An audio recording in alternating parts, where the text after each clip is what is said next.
The tape, let's grind. Shut up. The tape.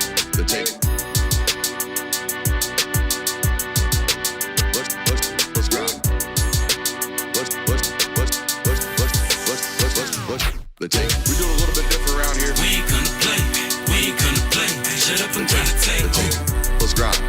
We ain't gonna play. Them dogs in your face. Let's grind. We ain't gonna play. Shut up and grind the tape. Let's grind. We ain't gonna play. Them dogs in your face. Shut up and grind. Let's grind. Grind the tape, bro. Grind the tape, bro. Grind the tape. The tape. Let's grind. Grind the tape, bro. Grind the tape, bro. Grind the tape, bro. Shut up and grind. Grind the tape, bro. Grind the tape, bro. Grind the tape. The tape. Grind the tape, bro. Grind the tape, bro. Grind the tape, bro. The tape. UGA game day, boy, we ball out. Pull up, put the whole conference in the doghouse. Leave them 6 feet, see me on the win streak. All-star status, go coach and the bench deep. Right. Offense on 10, how we run it? Your best ain't nothing, we gon' send them boys punting. Yep. Black and red, got them dead on arrival. Defense hunker down for the tie. Hey, you don't want it with the dogs. Film guy on it, you don't want it with my dog. Break it down, play by play, that's the day-to-day. They know we ain't come to play, boy, it's UGA. Kirby smart, I cannot play the fool. Back to back, we did not come to lose. Back to back like we got something to prove. Pay your dues, dog nation on the move. What's up? We do it a little bit different around here. We ain't gonna play. Shut up and grind the tape. The tape. We ain't gonna play. Them dogs in your face. Let's grind. We ain't gonna play. Shut up and grind the tape. Shut up. Let's grind. We ain't gonna play. Them dogs in your face. Shut up and grind. Let's grind. Grind the tape, bro. Grind the tape, bro. Grind the tape. The Shut tape. up and grind. Let's grind. Grind the tape, bro. Grind the tape, bro. Grind the tape, bro. Shut up and grind. Grind the tape, bro. Grind the tape, bro. Grind the tape. Shut up and grind. Grind the tape, bro. Grind the tape, bro. Grind the tape, bro. Shut up.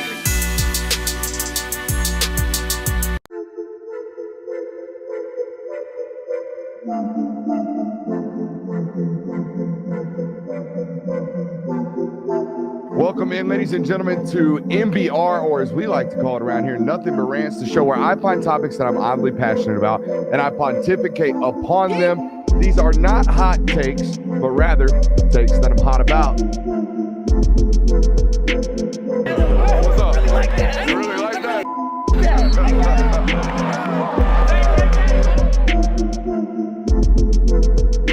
Let's shut up and grind some tape. What is up, ladies and gentlemen? Welcome in to the Film Guy Network on a fabulous Monday evening. It's an absolutely slammed national hour for you guys as usual. However, it is just me and the homie Christian Kirby tonight. I've reserved the last 50 or 30 minutes leading up to this show, reading up on House vs. NCAA. I got an update coming for you guys on that one. Surmising what went down in the first 7 hours of that. Don't worry. I'm going to be really, really quick. I'm not going to bore you with that one tonight. We have a game of Paul Finebaum Says returning tonight. I'm excited for that one. And as you can tell by the title of today's show, we will be talking about the biggest college football spring games coming up this weekend. And we're doing it all without that bum, Jay Will. Christian, I've known Jonathan for about 4 or 5 years now. That man has taken more vacations in the last 5 months than I think I've taken in a decade. Granted, one of those vacations, if you want to call that, was his honeymoon, so we'll count that one out. But, man, come on. In the last 5 months, we've got an 18-day trip around Europe as if America's not cool enough. I mean, what the hell Ridiculous. Is that crap? And now, apparently trapped on a boat for 7 days with his in-laws. What a loser. No, I'm just kidding. I mean, more power to him, because it seems like from everything I've heard from talking to him, he's got a pretty good relationship with his in-laws, which, the common American relationship is not that. So. I think that's played out, to be honest with you. I do. Yeah. I think that I don't like my in-laws thing's a little played out. I love my in-laws. I mean, I don't watch the show, so I'm not that worried about it, but I love my in-laws. I'm glad to hear that. I don't know if I'm going to be volunteering for 7 days on a boat with anybody, though. Even though I'm a cruise guy. You a cruise guy? I've never been on a cruise. Oh, man, you're missing out. Especially as a cruise guy when I was very, very large. I'm semi-big now. I'm talking about semi-truck Brooks. Semi-truck Brooks really rocked with a cruise ship because it's Unlimited. Yeah, I'm talking about Mr. Unlimited. That does sound like the fun part of that. Just all you can eat, all you can drink. But it's pretty. For some reason, my parents always scheduled them in the summer right before I was set to go back for football practice. Not the worst. Not ideal for an offensive lineman who constantly had to cut weight. Yeah, the worst time to get. But we do indeed have a loaded show, and it's just me and you all week. So all week, all week. Good. I mean, he ain't gonna be back. I mean, he missed a G Day. How about that? Dude's last 2 vacations. I'm not going to the Sugar Bowl, and I'm not going to G Day. And you get the allegations. Dude, I've been getting the allegations. I think at this point I've beaten the allegations, which, by the way, as of now, I'm on the longest streak for having missed a day on the show. Hell yeah. Because you've been, you did your pilgrimage, and Jay was on his cruise. I think missing the show due to pilgrimage, not really missing the show. Oh, I mean, still missing the show. I mean, there's missing the show to F off in Vegas for your graduation. Well, keep in mind. And then there's missing the show for football privilege. I didn't miss a show that I remember. Oh, yeah, you're right, because I made us miss a show. Oh, that's on me. But nah, Jay Will out here I think a new nickname for him. It's not, we're just going to add on to Jay Will. Jay Will vacay. Because that man will take a vacation. There's nothing wrong. 100%. He definitely is probably blown through all the corporate vacation days. So HR needs to get on that. Absolutely.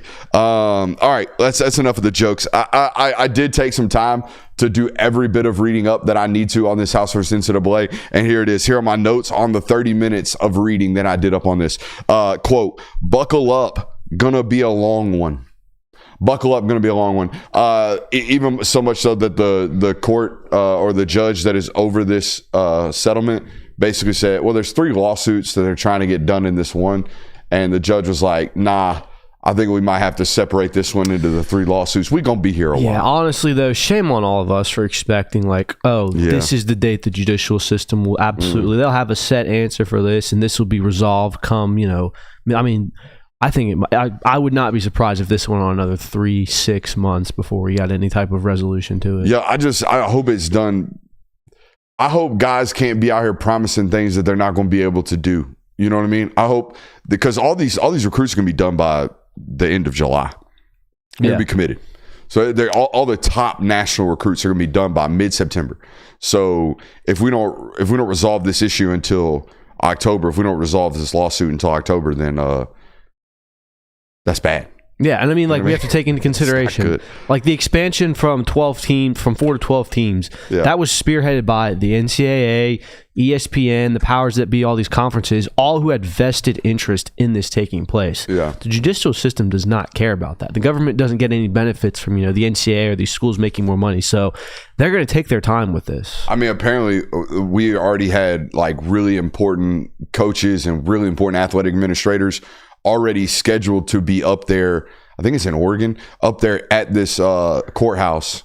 All right, 4 days in advance of the actual hearing starting. So everyone knew this was going to be. What I failed to realize, Kirby, and I know again, I do not want to be here long because everyone hates this topic based on the numbers on it. But what I did not realize, I thought the word settlement meant we was fitting to go in there and settle the case that we had going on. Every quote that I'm reading from Ross Dellinger, who is sitting in this courtroom, it seems very clearly to me that this judge is about to tear through every single part of this court case. Ain't shit going on with settlement here. This looks like this judge is going to make her own decision and resettle the whole case is what it looks like to me. Yeah, which I don't know how I feel about that, but I mean, I thought we were going to walk in. Hey, we already got this thing figured out. Shame on us. $20.5 million. Let's be nice and cool and collected about this. She talking about collectively bargaining. She's out here bringing up all kind. You know what? In fact, I do think the $2.8 billion is a good number, but don't like how y'all are actually governing. We're going to be here a minute. They were there for a minute today, Kirby. They were in that courtroom from 1 o'clock to 8 o'clock, just mouth breathing over some notes. And I bet that room could have used some Mando. Shouts out to our friends over at Mando. If you haven't heard about these guys, Mando's starter pack is perfect for new customers. It comes with a solid stick deodorant, cream tube deodorant. We got to rename this stuff. Cream tube deodorant, 2 free products of your choice, like mini body wash and deodorant wipes, and free shipping. As special offer for our listeners, new customers get a $5 off starter pack with our exclusive code. Use promo code FGN at shopmando.com. That's SHOPMANDO.com. please support our show and tell them who sent you by using FGN over there with the promo code. It seems like they're doing it on purpose at this point. I mean, the crevices and the cracks on the last ad read. What was it? Skin folds. Yeah. We out here talking about skin folds on the ad read. They got someone young. I mean, why don't we just be out here like, hey, your balls stick? Mando. You know what I mean? Mm-hmm. Well, does deodorant help with that? Or is that like a powder you need? I've never been into the big baby powder guy. I do. To be honest with you, every day. Every day. You either are or you aren't. Yeah. You know what I mean? People are either are the baby powder guy or they're not. You're a baby powder everyday guy. Pretty much. Does that start like in the morning? Usually after I'm out of the shower. Is this Gold Bond or is this straight baby powder? Honestly, like it depends. Like sometimes I'll go Gold Bond. Like I'll usually get the travel ones for. Ooh, you saw that too? I did. I thought lightning struck the house. No, one of these LEDs is going out. Hey man, I wouldn't even classify that as LEDs, man. Them's the bottom rate budget lights we got up in this place. The Temu lights. We already lost. Don't tell nobody. We had to cut corners. All right. No, they've done good. That one crapped out on us like 2 months in. We probably should have got our money back, but it's already glued into the. It's already screwed into the wall. I'm out on that. I mean, we're what 19 months into doing this now. And you know what? As soon as we get our friends over at Mando, all these new signups, that's right. We might be able to buy some new lights. New lights for the studio at shopmando.com. Get to smelling right so we can get some light. Ooh, spitting. Shopmando.com, promo code FGN. Appreciate you guys being here. Make sure you hit that thumbs up button, like, subscribing, rating, reviewing, all that good stuff. Without further ado, Christian Kirby, we got some spring games this weekend, don't we? We sure do. I think it's some pretty good ones. If you even want to call them spring games at this point. Hey, man, a couple folks doing it the right way. That's true. A couple folks doing it old school, like our friend Marcus Freeman up there. All right? Doing it the right way. Going to be on TV. Well, he going to be on the cock. He going to be on Peacock. Going to be on TV and going to be, full speed. Live scrimmage for Notre Dame. But let me give you the rundown on the schools we're going to talk about today. Obviously, we got a full preview of the Georgia spring game coming in the local hour. LSU playing this weekend. Ohio State playing this weekend. Alabama scrimmaging this weekend. Florida scrimmaging this weekend. Notre Dame as well. I want to start with them, Christian, because of the 16 teams in the SEC, it's a stat I heard from Shane Beamer yesterday or the other day. Of the 16 teams in the conference, 14 of them are not going to be on television, which means Vandy and Kentucky probably are. Or Vandy and Mississippi State maybe on TV. Who could not deny the SEC network? I'm gonna be honest with you. I can't remember the last time I even saw like Mississippi State or Vanderbilt advertised for a spring game. It's a good point. I mean, it might not even be them. But either way, 14 of the 16 teams not going to be televising their games. Some teams like Texas not having one at all. So shouts out to Marcus Freeman. Okay, shouts out to Marcus Freeman for being one of these, top 12, top 15 football programs where everybody's worried about roster pillaging. All right, up there in Indiana being like, you know what? We're going to practice and we're going to put it on national television or we're going to put it on the Peacock and we're going to let everybody watch it. So shouts out to him. As for the questions or what we're looking for in this spring game, Kirby, I think everyone wants to know what the quarterback position looks like up there. Steve Angeli is the projected starter right about now. I think there's a lot of hope and aspirations for CJ Carr, the former, or rather grandson of Lloyd Carr, the former head coach out there in Michigan. I just want to see what this roster, particularly like the sophomores and juniors, look like on this roster. I think I kind of know what their starters look like offensively. Return a lot of offensive linemen, particularly a lot of young tackle play for these guys. I know what the running back room looks like. I know they have to kind of rebuild the wide receiver room every year, but Faison's coming back. What I want to know is what does this defensive roster look like and just how deep are they? They put a ton of guys last year, Kirby. I think the most important thing for this Notre Dame aspirations in 2025, the most important thing for them about those is what does this 2024 class look like? These are the now sophomores, okay? And I really do believe that if you build your roster the right way through recruiting, your depth comes from your sophomore class, right? The guys that we just got that have been here for a year, how impactful can they be? And some of these guys that they had in this 10th ranked 2024 class have already been impactful for them. This is the Bryce Youngs of the world, not Bryce Young, the quarterback. I'm talking about Bryce Young, who we know around this network as number 30 for Notre Dame's defense. This is a guy who blocked several punts, several field goals as a true freshman, became towards the end of the year a better pass rusher for them. more commonly known as, who's that 6'7" freak running around on the defense for Notre Dame? That guy. He was a true freshman last year. What can he look like this year in year two? Another guy that played a lot of snaps for them last year is a kid like Kingston Vilamuasa. I think I said that right. Vilamuasa. This is a really highly rated for linebacker out of high school. It's kind of well documented what Notre Dame has done with their linebackers over the years. This is a really, really talented one of these. Okay, played a lot of snaps last year. I'm curious to see what he looks like in year two. We already talked a little bit about CJ Carr. He was in that 2024 class as well. But a guy like Cam Williams. Okay, when you recruit at Notre Dame, what On3 calls a 5-star wide receiver, what the rest of the industry calls a top 100 player, when you recruit a 6'2", highly touted football player like that, year two, that guy better be playing meaningful minutes at Notre Dame at the wide receiver position, because obviously he didn't come cheaply, I would imagine. Yeah, and the thing that I'm kind of bummed out about, I guess, with Notre Dame in this spring game is I think the most important aspect of their team this year, you're not going to be able to really measure in 2025, or at least with this spring game. Not even that. The fact of what made Notre Dame so great last season, why they had such a deep playoff run, it wasn't that they had more talent than you. It wasn't that they were necessarily better than you in certain regards. They took advantage of the mistakes you made. They basically out-disciplined Georgia and Notre Dame, or Georgia and Penn State on their way to a national title. And they out-disciplined Ohio State in the back half of that second half. I don't know how you're going to measure that in a spring game where it's team against team, where if one guy, makes a mistake, it's, lack of discipline on this side. So, you know what we can take a peep at, though? What's that? Take a peep. I'd say peek. Peep is a little like, hey, peep this right here. But take a peek at this. Well, if you're peeping, that's like, hey. Peeping Tom. We could definitely take a peek at their defensive coordinator, because Al Golden is now in the NFL. So they have to replace the defensive coordinator. He went to the Cincinnati Bengals, I believe. I believe so. Al Golden. Bumped into him at the combine. We did, didn't we? Yeah. Just told him, good job. Good job, coach. Love studying the D.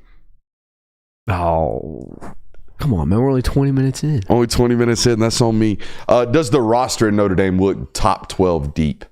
I think that's the key to winning a national title nowadays. We got to be deeper than ever in a sport that ain't deep anymore.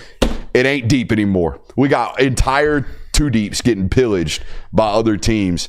If you don't play, you get the transfer type vibes everywhere. If you can buck that trend and keep your roster together and you have a deep one, 48, 50 meaningful, playable guys, you're going to be a good football team come December. Does depth reign supreme, or does talent still reign supreme? Both. But nowadays, if you have a super talented roster, you don't have a super deep roster. You would imagine. Right? So I think a combination of both. I wouldn't say that Ohio State's roster was necessarily super deep last year. You don't think Ohio State's roster was super deep last year? They had a lot of talent. But I mean, you get past like a couple twos, like after a couple ones, it was like I don't believe that. Okay. I don't believe that. I think they had a 6'6", 275-pound edge rusher standing right behind Jack Sawyer. Mm-hmm. That when JT Tuimoloau, number 97, JT Tuimoloau went to top 80 player. Yeah. In college football, or in high school football coming out, Yeah, I guess so. I'm more thinking of in the regards of. I just don't think we know Ohio State's roster like we know some. No, definitely not. And I guarantee you right now, an Ohio State fan listening to this is like, hey, dipshit, they recruit in the top 2 every year. Oh, absolutely. They do. You know what I mean? So they got dudes. Mm-hmm. But I think it's a combination of, we got to recruit really, really well. We just watched Ohio State do it. We got to recruit really, really well. And we got to, when we take our lumps, we got to retain our roster. Right? We got to have 4th and 5th year seniors on our roster that have been here for a long time. We can't just grab them from somebody else and transfer in and let them play. Yeah, I guess we gotta have veteran leadership from within. I guess where I'm coming from in that is the difference makers down the line last year were the top guys. It wasn't like, wow, they had so much depth that it made them do this. Like Jack Sawyer making the game-winning play against Texas, Jeremiah Smith against Notre Dame, and Emeka Egbuka even was doing things like Will Howard. Like the guys that were at the ones all throughout the year were the ones that made the difference for Ohio State. What didn't necessarily feel like, damn, they just beat you by committee. I'm getting a text from Quality Control. Says, looks like Texas A&M, South Carolina, and Tennessee spring games will be televised per Google. Google's lying, because I watched it come out of Shane Beamer's mouth. Wrote an article about it as to why they are not televising their game. So I guess it's just Texas A&M and Tennessee. Well, I looked it up earlier today too. Like a lot of these like TV charts and how dare Google lie? Well, they're all outdated. Yeah. Because, I mean, like, Georgia's was on here, and it was like, Georgia had, a date for their spring game in a television slot, and then they ultimately said, no, we're not going to do that. But, I guess people didn't go back to edit it, so. Were we talking about Ohio State? Briefly. We were, but it was more. But not actually. We started about Notre Dame, and it's segmented into Ohio State. Let's segue already to Ohio State. They have their spring game at noon. Ooh, Zindigestion. I'm coining that, by the way. That's mine. You can have it. I've never experienced that. So. Yeah, you're a no vice guy. I got to figure out what you might get addicted to and then just throw it in your face. See if you'll fight. Why would you do that? I don't know. See if you can fight your demons. Okay. Seems like it makes me self-conscious about my own habits, knowing that I hang out with somebody who has no habits. I don't think zinning is like a bad habit. You don't think so? I mean, there's definitely worse ones you could do. It's not like you're shooting up at the desk. It's a good point. Ohio State plays at noon. Now, they're actually going to tag off like they did last year. And then after tagging off, apparently they're going to go live. Now, I saw clips of Ohio State going live on the Q the other day. Mm-hmm. Julian saying just getting smacked up on the goal line. Now, they did say that the Q would not be live in this scrimmage. Yeah, not live in this one, but they've been getting after it this spring anyways. Okay. And do you have that? Because I don't want to kind of blow the topic already, but Ryan Day said that it's 50-50 neck and neck between him and are you a little more lenient to, play? When I don't know which one of it, if I really have a 50-50 coin flip quarterback competition, then yes, the last 4 periods of spring practice or spring scrimmage, we'd be live because there are especially if one of them's a great athlete or if one of them's really, really supremely gifted physically, because the last shit just broke down. Can he make a play? We're blowing the whistle up all the damn time if he's in a no contact. So, if I had the option, apparently we're froze on Twitter. I think we're good on YouTube, so it must be a StreamYard thing. You're not over by the cable, so I haven't touched anything. So. I just saw a comment say freeze. We're good. I feel like we get this once an episode. Yeah, it happens. I think it's a YouTube thing, honestly. Awesome. The delay's not near as bad because I just saw them as soon as I say it. Yeah. Anyways, I do want to. You talked about it. That's the biggest question, right? Do we really have a 50-50 quarterback battle? And my question to this, and YouTube or Ohio State fans watching us right now is, I know how this works in the Alabama market. I know how this works in the Georgia market. Hell, I know how this works in the Florida market. If the head coach comes out and says we got a dead even race, immediately one of two things are happening. They're either questioning the 5-star. Did the 5-star that we paid for actually suck? Why is this 3-year backup actually in a race with him? Or worse, they're picking sides.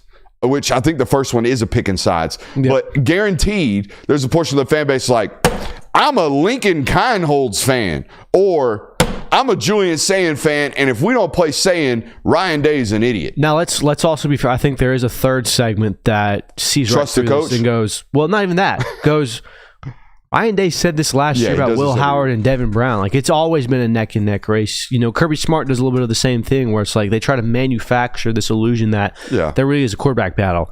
I think a fair enough portion of the fan base goes, yeah, whatever Ryan Day says. I think we're all pretty confident that Julian Sayin is going to be the starter come week 1. So that's how I view it. But there are a lot of people that, like you said, take sides and already have their pre-decided notions about this. All right, if you were a head coach, Christian, and I told you, let's just say your budget's $30 million, okay? And I tell you, hey, you've got, let's call it $2 million tied up in Julian Sayin, and you've got, let's call it $250,000 tied up in Lincoln Kienholz. If it's neck and neck, who you going with? I mean, you gotta go with the money, right? At this point, and I think that's the unfortunate reality that you're in with college football. Now, if it's neck and neck, you go with the money. If Lincoln Kienholz has just absolutely blown him out of the water, you go with the money. That's how I should have phrased it to you. How much does the $250,000 player have to out-practice the $2 million player before the $250,000 player actually gets his true shot? That's the question. Well, I think we've also seen certain instances, and I don't know if necessarily Ohio State's done it, but you can start with a guy that might necessarily be the value play, but if the guy behind him has been practicing better or things haven't been shaken in the games, like we've seen teams go to their second guy mid-season all the time and end up having more success and rolling with him. So I think I would personally believe that simply because of the amount of money they have tied up in Julian Sayin, what they did to get him from Alabama, he probably has made a lot of money already up to this point. They're probably going to go with him. Yeah. But his leash might be shorter simply because if it really is neck and neck. And this Lincoln Kineholz guy, for people who don't know him, 6'3", 220 pounds, from South Dakota. The Dakotas. They got some good D2 football. Do Dakotans talk like Canadians?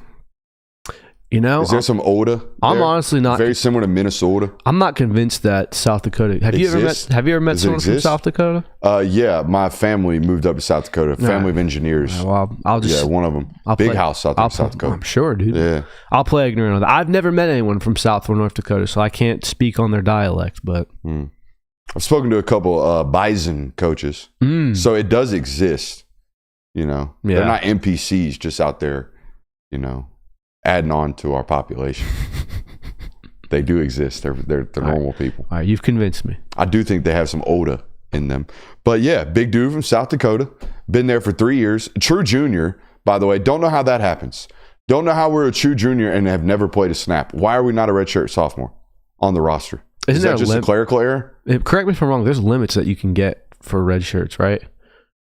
Maybe you can't just redshirt whoever you want. I thought they got away with those rules. Maybe. I mean, there's so many niches in the rules, but I mean, it's also like maybe they didn't view you as like, all right, this is worth burning a red shirt on this kid where we're going to need him down the road. I totally forgot to mention he's probably the Kineholz kid is probably the third highest paid player in that room. Because I guarantee you, Tavian St. Clair's making more money than Kineholz. Well, don't they still have Aaron Nolan on the roster? No, too? He's in South Carolina. Okay. Throwing beams, by the way.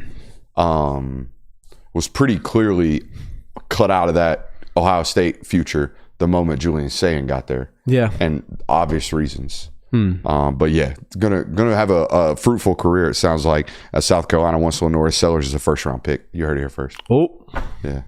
Already got some inklings from the NFL. Yeah. They're loving up on Lenore. The sources are liking. The sources are raving. The sources are sourcing. The sources are sourcing.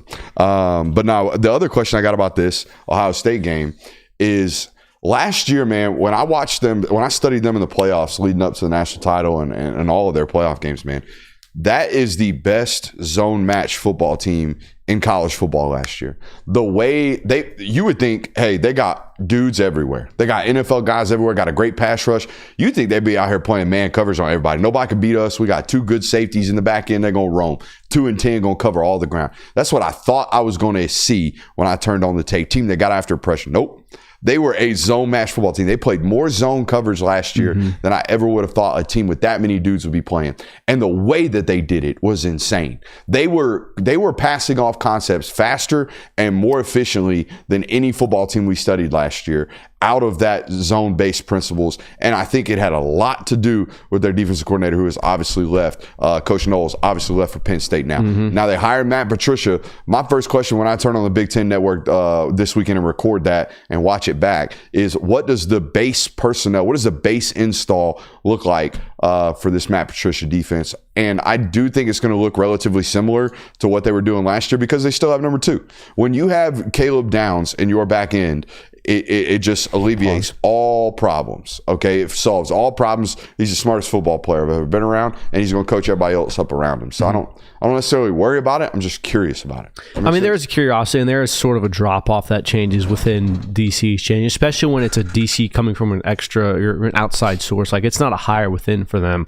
And I do think that's kind of like the upper tier. We talk about how all the time, like, the best talented teams will just run man against you. It's like, we don't even need to think. We're just going to out-talent you today. Yeah. I think the next level of that is when you have, okay, we have guys that are so talented and so smart. We can throw different zone coverages at you and disguise different things and mess with your head even more, all while being more talented than you. I'm interested to see how Ohio State adjusts with that, because losing a DC, you'd have to imagine you lose the brain piece of it. Like, even, and I know it's a national hour, but like Georgia, they did a lot of simulated pressure under Dan Lanning. They still run the 4-2-5 minutes, still a very similar defensive style, but it's got different flavors now that Dan Lanning's gone. So it'll be interesting to see how the flavors change. They got a big hire back from UAB. Got my man's name. I don't know why I'm dropping it now. But anyways, defensive line coach at UAB left to go back and be a defensive analyst at Ohio State. Obviously, everybody's going to want to see what the offense looks like under Hartline. I don't think it's going to look any different. Do you? No. I think they're just going to tell him to do what we do. Yeah, Ohio State. I mean, Hartline's been in that system for 8 years, 7 or 8 years now. So it's been a minute since he got done playing. Right, went straight there. Yeah, I thought. Damn, I'm old. Yeah, I mean, it's gotten to a point now where most people don't remember Brian Hartline was a pro receiver. I mean, people don't remember like Kellen Moore was a legendary. They still remember that one. You think so? Yeah, in this area, yeah. All right, fair. I mean, but there's a reason for that. Well, it was the Boise UGA game, but it was the years of listening to Kellen Moore about to beat David Green's wins record. That's what it was for me. Yeah. That's why everyone remembers Kellen Moore. True. Fair enough. I think the left-handed thing really adds on to that. If you're it's hard to overcome, but if you're a lefty that ends up balling, I feel like you stick in people's minds heavier. Who's the last one to like really ball? Mike Vick? Tua. But like at the highest level, yeah, Vic. Yeah, about it. Alabama at noon Saturday. What do you got for me? What are you most excited about with this Alabama 90-minute practice? She wrote it in the note, says an hour and a half. That doesn't sound near as, or it sounds way longer than 90 minutes. Well, correct me if I'm wrong. And I don't know if the 90-minute, and then they're going to do a 90-minute like fan engagement autograph signing period. I don't know if that's correct. That's dope. That's still just that's dope. I don't know what to expect from a practice period like this. Are we going to see just, a 60-minute scrimmage? Are we going to see them do walkthroughs, Indy, a little bit of inside period, some pass skelly, and then, hey, we're going to do a 15-minute scrimmage for the fans? I don't want to ruin a segment that's coming up in the local hour, but here's how I expect this. I expect Georgia to look exactly the same way on Saturday. These dudes have been banging and clanging for 15 practices. Well, 14. The first one's in helmets. The very second practice is in shells. And if you've ever played college football, as soon as I put shoulder pads on, it's it. We're playing ball. Like we're getting after it. It's football. We're just not going to the ground, which it's football. We're banging and clanging, especially in the box. So these guys been getting after it for 4 or 5 weeks at most of these college football programs. I'm telling you right now, this staff at every staff in America knows exactly what they have on their football team right now. They don't need to go practice in front of fans to actually see if people play. No, they know you are who you practice to be. So they've already got it figured out. So here's what I expect Alabama to look like in this 90-minute non-televised practice, and here's what I expect Georgia for the most part to look like on Saturday. 90 minutes. The first 30 minutes going to be, hey, we out here getting our flex on, just like in pregame. We're going to go out, run routes on air. We're going to go out and do offense, defense, pregame warm-up. We're going to do all that stuff. It's going to take about 15, 20 minutes, maybe 30. During music playing, vibes are high. We got the pregame music going on, all the good stuff. Everybody's feeling like it's a Saturday in Athens or a Saturday in Tuscaloosa. And then for about 60 minutes, we're going to have a very controlled scrimmage. And if I were Georgia or if I were Alabama, you know what I would do? Definitely if I were Nick Saban and I had the power to do so, we'd be two-spotting. Meaning over here, we'd have offensive defense going after it. And over here, we'd have another offensive defense going after it and scrimmaging for about 60 minutes. And guess what? The rosters and the depth chart would be all pitter-pattered. We'd have 1s and 2s and 3s and 4s and 1s and 2s and 3s and 4s. And media up there would be like, hey, who's that over there? Wait a minute. A play just happened. Oh, another play over there just happened. And you'd be confused as shit. Fans would be like, oh my God, so much action everywhere. They wouldn't care. Be like, action everywhere. But if I were one of these coaches for the 60 minutes that we're out there practicing, we wouldn't give you a damn thing to actually walk away with. Yeah, I don't think they're going to try to give. I think they're also going to try to not give you anything from the position battle standpoint. Obviously, Alabama's going through a quarterback battle right now. There's probably not going to be a moment where it's like, oh, he looked better than him today. He looked better than him. Like, unless it is the quarterbacks themselves just messing up egregiously or making bad plays, you would have to imagine that things are going to be scripted in their favor. That's what I was going to ask you, Kirby. If you were a pro, like Georgia doesn't have this problem. Everybody knows Gunnar Stockton's the guy, if you've been listening and reading the right things. But at a school like Alabama, where Ty Simpson, Austin Mack, and Keelan Russell, and it sounds like Ty Simpson's got a good firm grasp on the actual starting job. But if you were that coach out there, if you were Kalen DeBoer and you were Ryan Grubb, I would be, like you saying, I would be scripting success for all three quarterbacks. You would leave thinking, we got the greatest quarterback room in the country, and I can't decide who's better. The last thing I would want is one of those guys, particularly Ty Simpson, the one we expect to win the job, to look bad on Saturday. We'd be scripting success. I don't need to give my fans any reason to have overreactions. And oh, by the way, the fact that there isn't tape that you can go back and say, well, yeah, it looked good, but here's what this person did wrong. And there's people that break down film all over the place. Like, we're not the only ones who do this. Just the ones who do it best. True. But I would not want to have it to where the only thing we have is fans going, oh my God, Ty Simpson looked great today. Keelan Russell. 15 minutes of practice where they say, I know who the starter should be. And then obviously if it goes the other way, you're going to alienate a large portion of your fan base where they're going to unnecessarily question you because of what they saw at practice. I think that's also part of the reason why a lot of these coaches have kind of steered away from televising and making these G days or spring games a big productions, because simply of you're going to create so many overreactions from your fan base and create that much more outside noise in an era where NIL and all of these things where you don't need as much outside noise. Let's just limit the numbers in. I just looked over at the screen. I realized why your chair was scooted down. I said it was me. It was actually Jonathan, because when we sat in here, I think it was Thursday. We had a show last week. You weren't here. And it was Wednesday's show. And he was sitting in the chair, and my man's head was, he was chopping his forehead off because he was in your chair in your solo shot. I don't think people realize Jay Will is like 6'6". Yeah, they realized when I grab him during film study and ask him to be a human dummy. Yeah, he's big. Yeah, he's a very large man. I am not. I'm quite average. Just not a hooper, though. Because, if you're 6'6" and didn't hoop in college. Dang. Bro, you insinuated while I was gone that I have bad body odor. I did. So if I can insinuate that mans can't hoop, then that's what I'm going to do. I did it in the name of an ad read. And by the way, putting money in our pocket. He's on a boat. Shout out T-Pain and the Lonely Island. He's on a boat right now. Ain't no way he's watching us. He does tune in at obscure on time. A boat, though? They got Wi-Fi in there, don't they? They got the Wi-Fi? I've never been on a cruise. On Carnival, they do. I don't know if they got the Wi-Fi. They're definitely on Royal Caribbean. If they got it on Carnival. They're on Royal Caribbean. If they got it on Carnival, they got it on Basic. Yeah. If they got it on Carnival, if the Holiday Inn got Wi-Fi, I'm pretty sure a nice rose. By the way, if I went on a Carnival cruise today, I would have a gold card. They by the number of times you've been on a Carnival cruise, they update your ship card to a different color. I got gold. Oh, what does that mean? Your family took a bunch of cruise trips. What benefits do you get from it? Nothing. You get to tell people you got a gold card, and people look at you like, bro, what does that even mean? All right. Well. And you get to burn 30 seconds on your national televised show. Florida's at 1 p.m. on Saturday. Yeah. Now, I wanted to say actually something else on Alabama. I've heard great things about Isaiah Horton, the transfer. Where did he come from? I want to say UCF.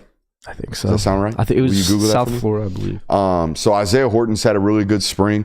They're raving about Dijon Lee, the 5-star, massive corner. The kid's like 6'5". Miami. Feels like Miami. My bad. I knew it was a Florida school. Excited to continue to hear good things about those guys. They need Isaiah Horton particularly to be a complementary weapon to Ryan Williams. Can't have people dictating coverage to number 2. So should be a good spring game for those guys. Now, Florida at 1 p.m. Don't think it's going to be televised. I want to hear whether or not DJ Lagway is actually healthy enough to compete. That's really the only thing I care about. And sorry, Florida fans, but DJ Lagway is the most important aspect of your 2025 season. He was in 2024 when he came in, like we all talked about. Yeah, Graham Mertz is going to be the starter, but there's probably going to come a point in time when you're going to have to call on DJ Lagway to save your season. And that's exactly what he did for Billy Napier. It's why Billy Napier is still here right now. So the progressions that DJ Lagway has made health-wise and, just as a player as a whole are the most important thing of Florida's season. Here's the latest quote I have from Coach Napier down there at Florida. Yeah, he's doing great. He actually played quite a few plays today. So, yeah, he was able to participate in the scrimmage. So he's just been modified in terms of his ability to throw the football. Obviously, it's really more of a holistic approach in terms of what we're doing with him. But in general, he's doing great. That doesn't sound By the way, reassuring. This is copy and pasted onto my show notes from a local beat reporter transcribing this man's press conference. When I hear a coach stammering on a topic and clearly uncomfortable, I don't leave the ums in here when I transcribe it. Do you? No. Do you leave the ums? Do you leave the yes-os? Do you leave the coaches clearly not answering this question very well? No, I don't either. I clean them up for the guy. I mean, that's what they always told you in journalism school. In J school, they told you to clean them up, huh? Clean it up, make it as coherent to read as possible. This quote reads like he's dodging the answer. Yeah, it reads like, oh shit, how do I say something that's not swinging anything the other way? Just kind of give them no information. It's the weirdest thing to me because apparently this happened last fall, okay? And apparently this shoulder thing. And apparently he played through it, continued to rehab. But here's my thing. Right, literally 3 weeks before spring practice, I see a tweet from his trainer down there at Florida posting about how DJ Lagway doesn't take spring vacation, how he doesn't go on spring break. He stays at home and works. Ooh. And he throws, and he throws, and he throws, and he throws. And then we get to spring, and it's clips of dude ripping the ball inside the indoor facility. And then we get to spring, and we can't throw. It's just, the thing's weird to me. Now, I understand shoulder injuries are very finicky, but like on one of the stops I was at, Christian, one of the young players had basically what the doctor boiled down to the Peyton Manning issue, where we've got a pinched nerve up here that's hurting us in our elbow, and we don't know how to fix that. So you just going to have to basically have your elbow hurt. There's very finicky things with the throwing motion. I mean, they've never really disclosed what the injury is. So who knows? Can't figure it out. It's weird. It's very weird. Another group that has a ton of hype this spring about the receiving corps. Maybe that's just a theme. Everybody hyping up the weapons. And the reason being, I don't know if you've been to a college football practice where they're doing one-on-ones lately. Oh, boy. But, buddy, if the offense ain't completing 90% of the balls, you don't have nobody. You know what I mean? We got 53.5 yards to work with. If we ain't getting loose in one-on-ones, when can we ever get loose? We also have unlimited time to get open. We're also doing a bunch of 7-on-7 stuff that is very... it leans more towards offensive success. So when sources and when boosters go out to these practices, they're watching things that are probably predicated a little bit for offensive success. All right. I think that's why every year, I actually know why every year we hear such raving reviews about offensive weaponry. And then we get to the year and where's the weaponry? Right. But I believe that I trust them that they believe they got some dudes, right? They like the Michael Sturdivant kid out of UCLA. That's a kid that Georgia had in on a visit. I think went for over 1,000 yards and 6'5", 210 pounds. A big guy that can get open. So they like him a lot. They obviously love Eugene Wilson, signed Dallas Wilson, the 5-star last class. So we'll see if they continue to have success this weekend. Kirby, I got a question for you. Do you think these coaches that are coaching these spring games, you think they're coaching them in slacks or in like shorts? Probably in slacks, honestly.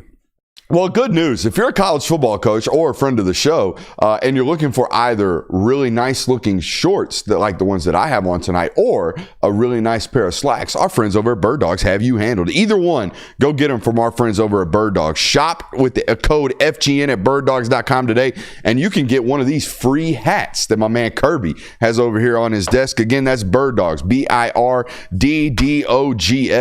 and use promo code FGN for a free hat with any purchase over there today. Again, man, nice shorts. I went golfing in these the other day.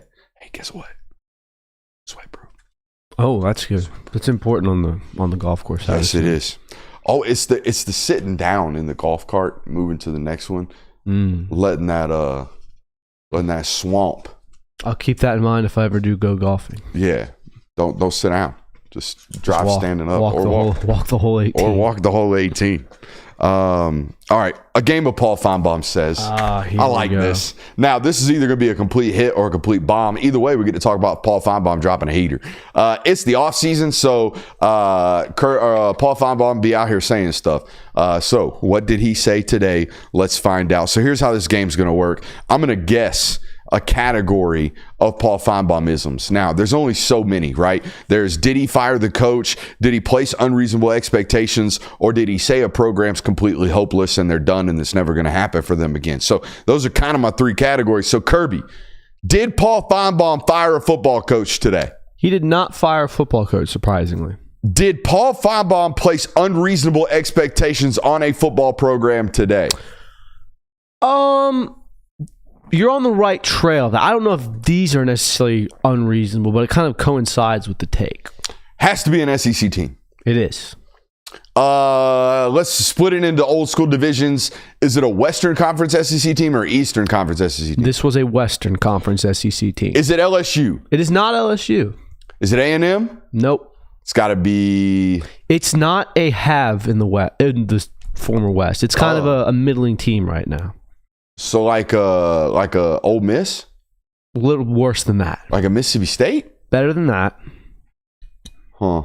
Who is it? It's Auburn. Oh yeah, they're kind of middling. So I'd say they're top half. So Paul Finebaum basically came out today with this entire quote that he thinks Auburn will have a turnaround year this year, which is a very vague statement and isn't necessarily a hot take. But I was reading through it, and at first I was going to cook him for being like, Paul, this is not a hot take at all. Like saying Auburn's going to have a turnaround year. Yeah, they won like 5 games last season. Not that hard to do. But as I was reading the quote, I came across this, and let me read you the quote now. I'm pretty upbeat, said Finebaum. I think that Hugh Freeze has done a phenomenal job recruiting, which he has. I think he's also done a good job, and I think the right quarterback in Jackson Arnold. He wasn't the right quarterback at Oklahoma, but I think he's the right one there. So yeah, this is a turnaround year for Auburn. What in the world makes Paul Finebaum think that Jackson Arnold wasn't going to work out at Oklahoma when there weren't a lot of weapons, and we're going to take you over to Auburn where the coach is going to throw you under a bus by the time week 3 rolls around? Yeah. It's the weaponry at Auburn that I think gives people a lot of hope. There's definitely that. Obviously, Cam Coleman. I always forget the other freshman that came in with Coleman that's really, really good. He went for like 600 yards as a true freshman. And obviously, they brought in Singleton from Georgia Tech as well. So they have plenty of weapons, and the offense was really explosive last year. They just had a problem turning the football over. The problem is that's a Hugh Freeze problem. Yep. I think we've got to be the only network in the country that's actually put numbers to this. This is a guy who has turned the football over more than 20 times in 8 of his 13 seasons as a head football coach. Mm-hmm. Like Kirby Smart has 0 of those. Nick Saban had 0 of those. Ryan Day and Lincoln Riley have 0 of those. I mean, it's your system, your read option system. Yeah, it's your RPO, excuse me. And look, I thought what caused issues for Jackson Arnold at Oklahoma was quick decisions. Mm-hmm. I thought if the primary read wasn't open, there was no full progression. Now, there isn't a progression in an RPO system. There's a pre-snap read. So maybe this is a better system for him, but I just don't. I don't know how much of a success we're going to have under Jackson Arnold. I don't know how much different it's going to look than what it looked like last year with Peyton Thorne. I don't necessarily think so either. And that kind of begs the question of what is the right system or the right quarterback for an Auburn Hugh Freeze-led system? A guy that can make pre-snap reads and be quick on reaction time? Pre-snap reads, got to have a really quick delivery, really, really accurate 15 yards and in. Also can throw a relatively decent deep ball because they do RPO and deep shots off play action. That's about it. But he's got to be a good athlete with his legs. Yeah. I think. Which I don't think Jackson Arnold's a bad Not a terrible athlete. He's +1. He's plus, yeah. He'll add the hat. I like that. It's a good way to describe whether or not you're a good enough athlete at the position nowadays. Can you balance the count? Yep. That's a great way to put it on this network. I just don't know. I'm not a big Jackson Arnold guy. I don't know why I should be. I mean, it hasn't shown you any reason to be up to this point. And I maybe Hugh Freeze can bring the best out of him. Maybe they're the match that they need. Maybe Paul Finebaum's a genius in this take, but I don't necessarily look at Jackson Arnold going to Auburn and being like, that is the right decision for these. They really do like, I've been told, the running back from Woodward, I think his name is Alston, Damari Alston, I think is his name. And Auburn's always kind of had the last 5 years of like a really solid running back. Jaquiz Hunter, Tank Bigsby was another really good one. Like they've had a solid RB1. Hell, as a true freshman, I feel like Jaquiz Hunter took snaps from Tank Bigsby. Yeah. I think it was like a big topic. And Tank Bigsby was a huge problem in 2020. Yep. So like. I like it. But the schedule last year was pretty easy, and it's the same one this year, just home road splits kind of flipped. I mean, hell, they lost the cow last year. That's true. Like, things could have gotten very ugly for, and honestly, like, they might get ugly. Did they lose to Vandy at home? Or did they beat them by like 20-17? I don't remember. It wasn't, either way, it wasn't a game where you feel good about. Speaking of games you feel good about going into next year, we've got a top 10 most impactful games of 2025. I have a list of 10 that I haven't actually put rankings on. So, Kirby, go ahead and take over this segment for me, my man. Sounds good. I started off number 10, and this is I had to do it because, frankly, you look at this conference and there isn't necessarily a have versus a have in this area.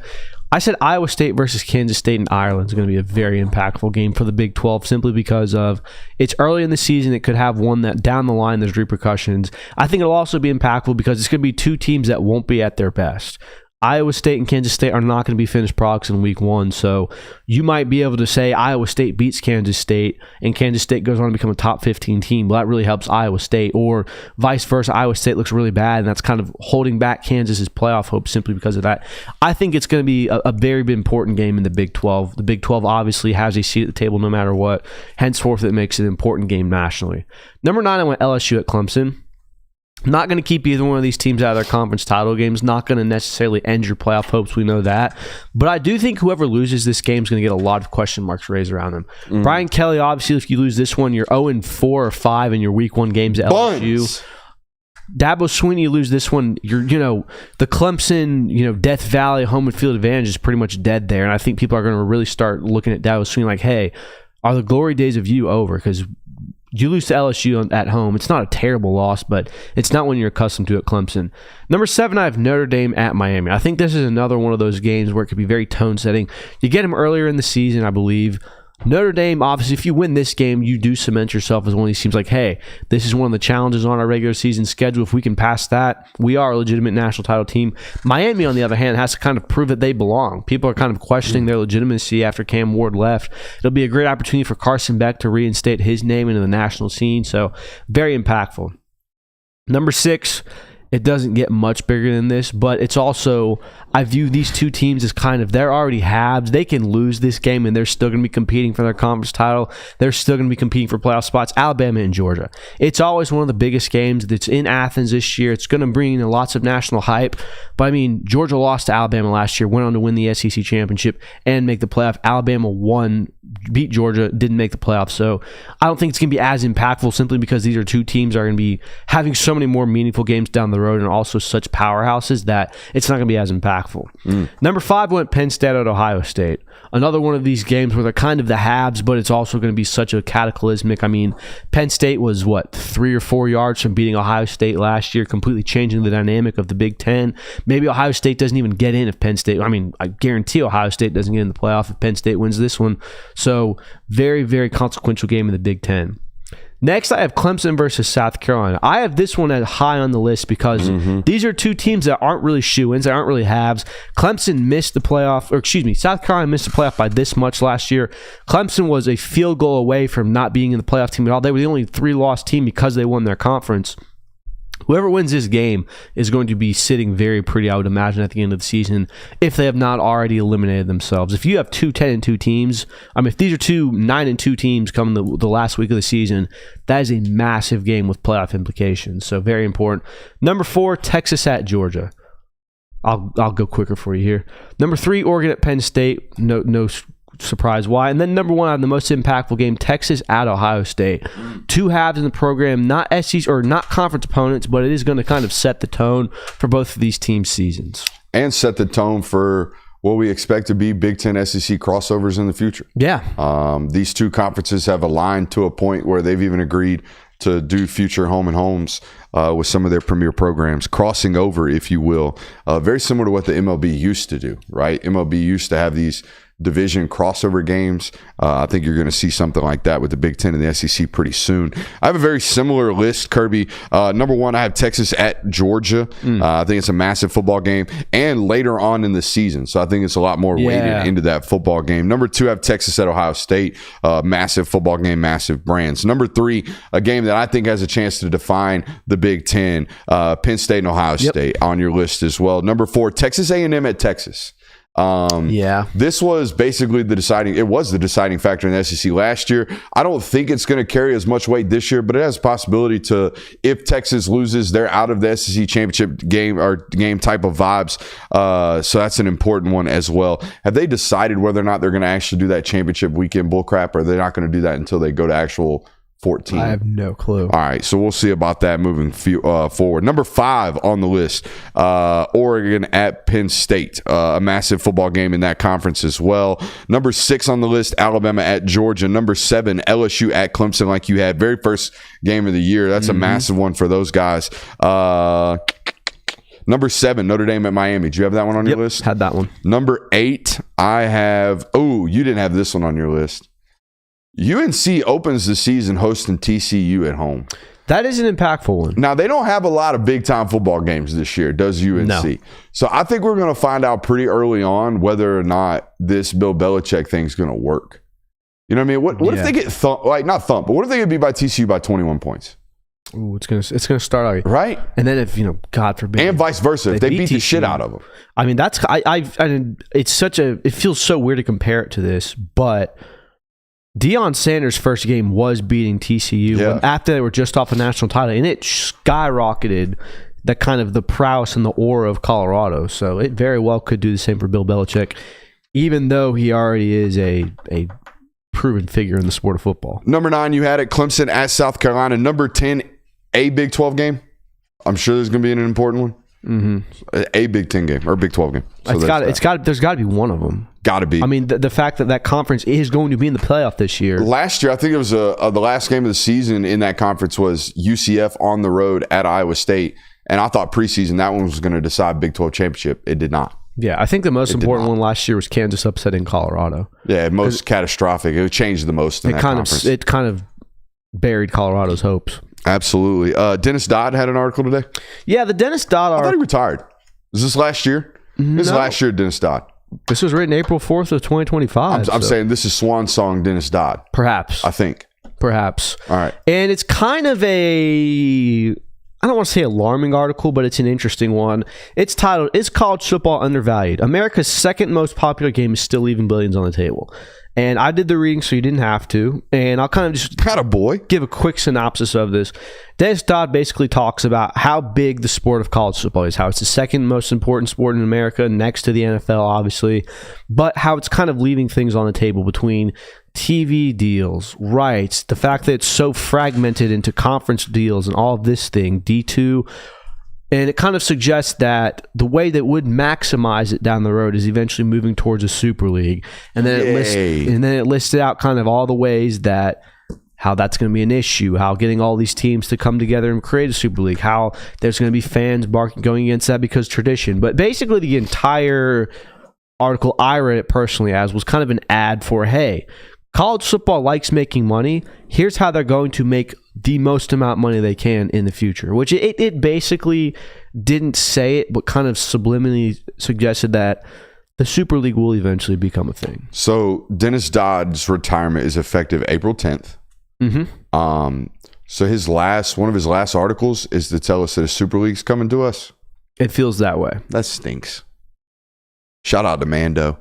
That stinks. I don't like the idea of a Super League, but it is what it is. I don't, but I mean, all because we're leaving. Yeah, no offense to Dennis, but we've let the college football programs and college football institutions have, quote, left a lot of money on the table for decades because all that money's been taken off the table and funding all of the other sports that don't make money. That's why a Super League didn't happen 25 years ago. Because the moment a Super League happens, I'm telling you right now, all those other Olympic sports at all those other schools, gone. Maybe not all gone. They're going to be cut in half immediately. So that's the big hurdle that I think a lot of these people are having problems getting over. How do we pay for these Olympic sports when we have a $175 million football budget? You don't. And the school makes $180 million. You don't. I mean, in an era where dollar signs rule and you're going to have to pay players more and more, like we just talked about it. I don't think the settlement's coming within this next season. I don't think anything that comes down the pike is going to be suggested or enforced in 2025, much less 2026. So it's going to be, like I said, sort of business as usual for these teams, and there's not going to be really a fair market value, even if that was going to be able to be suggested. So make sure you're hitting that thumbs up button. Kirby, most important duos. Let's be quick. It's been on the show notes for several days now. I got it real quick. Dante Moore and Evan Stewart. Yes. Massive out there at Oregon. How much rapport can those two build over the next several months leading up to the season? How about Sonny Styles, the linebacker at Ohio State, and Caleb Downs? Two veteran, really, really high caliber, NFL caliber football players. Really talented, really smart guys. How well can they smooth over that transition from Coach Jim Knowles to obviously Matt Patricia? Caden Proctor and Parker Brailsford. Obviously, a left tackle and center, not normally two guys that combine together as a duo. However, one being the center, being the leader, one being the left tackle mainstay for us. How well can they carry an offensive line unit that's got a lot of transition in Alabama? 40% of your offensive line unit. So. Yep. DJ Lagway and Eugene Wilson speaks for itself there. I think Garrett Nussmeier in year 2 with Joe Sloan, pretty important out there at LSU. How much can those guys really grow upon year 1 together out there with Nuss as a first-year starter? Same vein right here, first year together, Gunnar Stockton and Mike Bobo. How well do those two mesh at the University of Georgia? I had Gunnar Stockton, Zachariah Branch. I think that there's got to be at least one player that Gunnar Stockton can look to have, hey, this is my one guy that I'm very, very valuable to count on. You kind of see that with first-year stars of this is the one guy I count on. I also had Lenore Sellers and Nick Harbor. I think those are two guys that are really going to be able to, if they can really create a good dynamic between the two, makes things happen in the SEC. Important offseason for Nick Harbor. First time in his college career, he's just like, hey, I'm not going to run track. I'm a 10-1 guy at 6'6". I'm not going to run track this year. I'm actually going to focus on being a football player. I think it's tremendous for that football program because they need him to be a baller. Next one I have is Jeremiah Smith and whoever wide receiver 2 is. Oh, you went wide receiver 2. I went with whoever wins the quarterback job. Well, that's going to be important, but my theory on this is always Ohio State succeeded so long because they've had 2 really good threats at wide receiver. Yeah, you've had Marvin Harrison. Yeah, you've had the number 1 guy, but it's always been supplemented by a number 2 where it's like, damn, we have to cover him as well. If it's just Jeremiah Smith out there, you can bracket him, you can man up on him, you can do things to him to lessen his effectiveness. If there's no one else that they can go to, it doesn't really matter who the quarterback is. So that's why it's a dynamic duo. I think they feel really good about Carnell Tate out there. Brandon Ennis was a 5-star wide receiver as well. They got dudes. They got number 5, who apparently is better than Garrett Wilson already, per Ohio State beat reporters. So they got guys. So we'll see. And then the last one I have is Bear Alexander and Amari Washington. I think that Oregon's going to need to bolster their interior defensive line.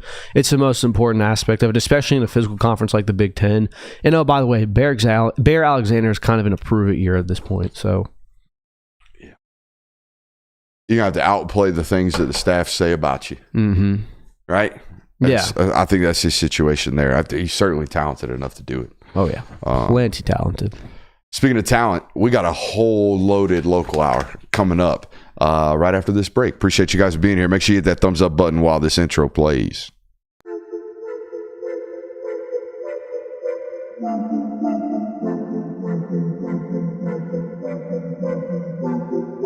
Welcome into Talk the Dog, the show where we find a bone to pick and a take to give. These are not hot takes. These is dog takes. Can I talk that dog?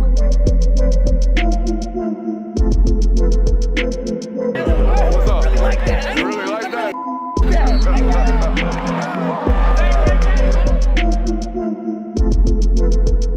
Let's shut up and grab some tape.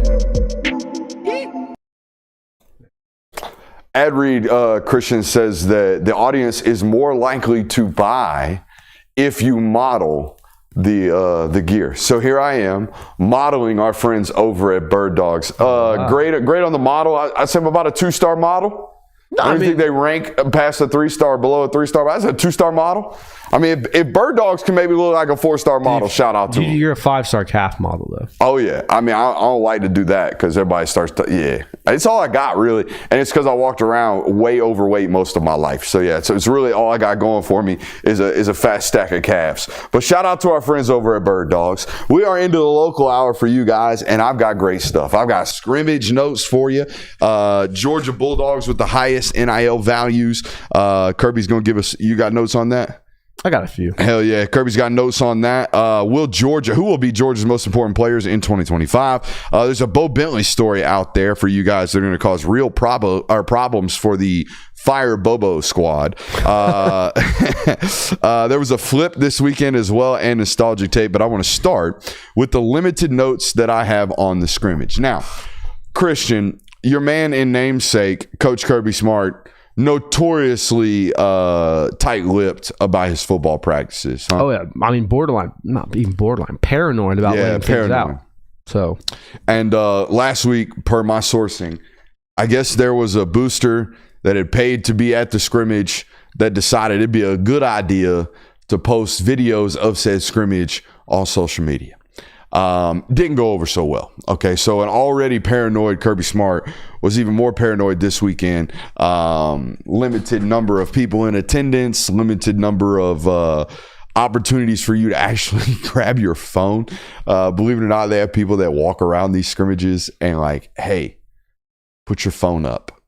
It's like that. Yeah, buddy. It's that tight of security around these places. So I'm not making excuses as to why my intel is limited, but my intel is limited because Kirby went full-blown Kirby mode further than anything I've ever. This is the most quietest I think I've ever had from a find out what we have intel type of scrimmage. But here we go.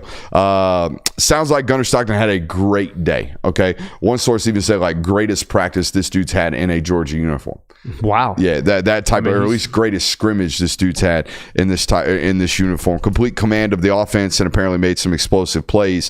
Obviously, last week when we did this scrimmage intel following scrimmage 1 at the University of Georgia, it sounded like the defense kind of dominated, and we talked about it. Man, defense early install is see ball, get ball. Like we're going to be very basic, but even in our basic install, defense is about violence and effort to the football. I don't have to teach you that. That's what you were brought in to bring. So you better be a little hotter out of the gates than our offensive systems, which is what it seems like there was.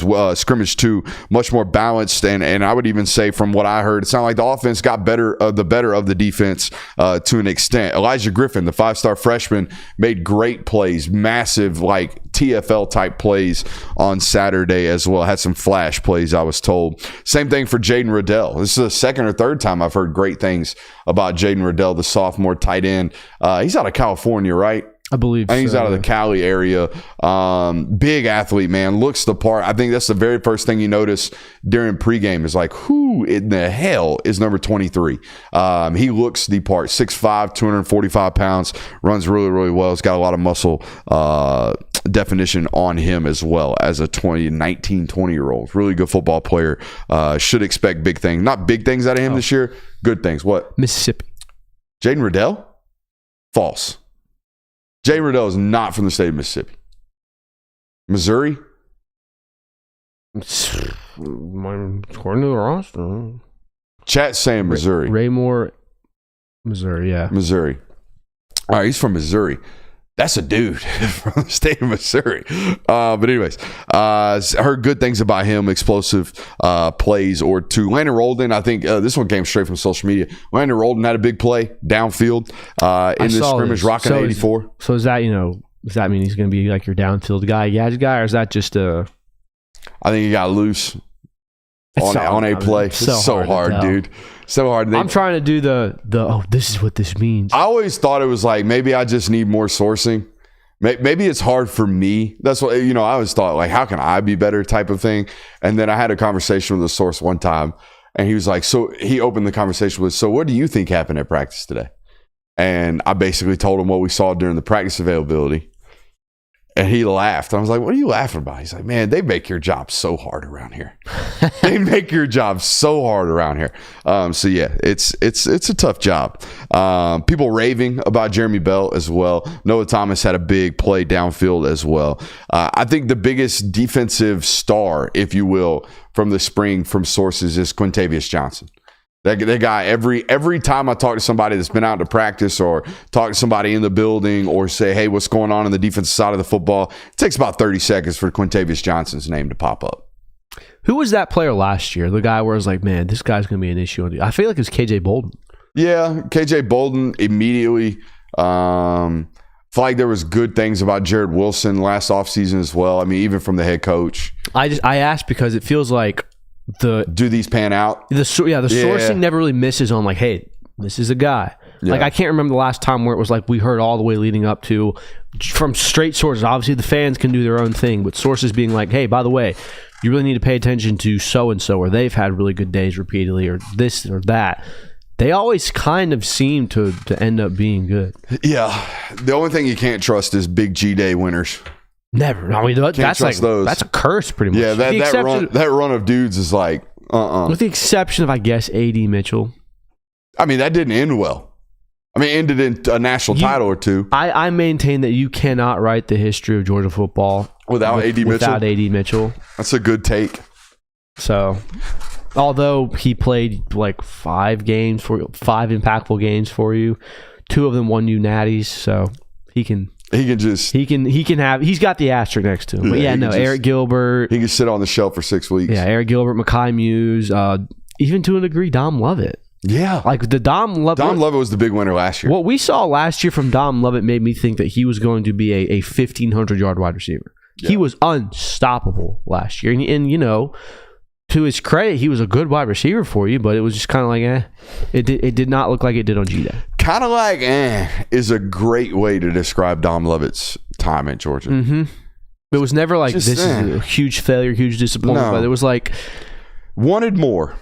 The whole time. And maybe that's our fault as fans and analysts to be like, oh, they're bringing in this guy from the SEC. He had a really, really good year at Missouri. 800 yards. Yeah. But it's like... I think he combined for 900 in 2 years at Georgia. I think he hit the 1,000 mark. I think he was around that 480 both years. I am at the point now with the wide receiver core where I'm just like, and we talked about it on this network, I'm just no more hype. Don't ask me if it's going to be 1,000. I'm at the point now where it's... Go do it, and then we'll write about it. I'm not gonna hype it up anymore. We know you're talented. Do you think it's the sub 5-minute mile type thing though? It just can't happen until it happens. Well, like it happens and it just keeps happening. Like a dam breaks. Yeah, that'd be cool. Because I wonder if it's like there is like some sort of mental block on it. But I don't necessarily like the coaches and the staff will tell you there isn't. But I didn't hear much about Zachariah Branch this weekend, but sounds to me like the sourcing that I have on it was a younger guy's scrimmage. It was hey, what are these other guys like for us right now? Who's going to swim? Yeah, if we know about you, let's not play you in scrimmage too. Let's find out who we don't know about in scrimmage too. So I didn't hear a lot about a bunch of older guys, to be honest with you. Right here, this is the facts. Quietest scrimmage intel collection period I've had in a long time. Rather frustrating, to be honest. Frustrating. I mean, it's intentional. But you have to expect it. It's intentionally done that way. It was probably a younger scrimmage, like you said, so there's not as much pop as there is just like, hey, we've got guys that are trying to learn it right now. Like it seems to me like, and correct me if I'm wrong, but they have made an extra emphasis this year to, I don't want to say protect, but that's what it feels like it's been, the starters and the guarantee guys of like, hey, we know what you are. We're not going to try to force feed you reps right now because 1, we can't afford to lose you, and 2, we need these other guys to get as much experience as they Kirby, can. I just don't think there's a lot of those guys. I don't think there's a lot of, hey, we can put him on the shelf this spring. We know what he is. I'd say 80% of the roster, they don't have a full eval on. That's probably also the case. And that's what spring practice is about. Who are these people? Like what are they? Well, you know what I mean? Yeah. Like, can they actually play for us? And if they can, what do we have to limit their exposures to? That type of stuff. So,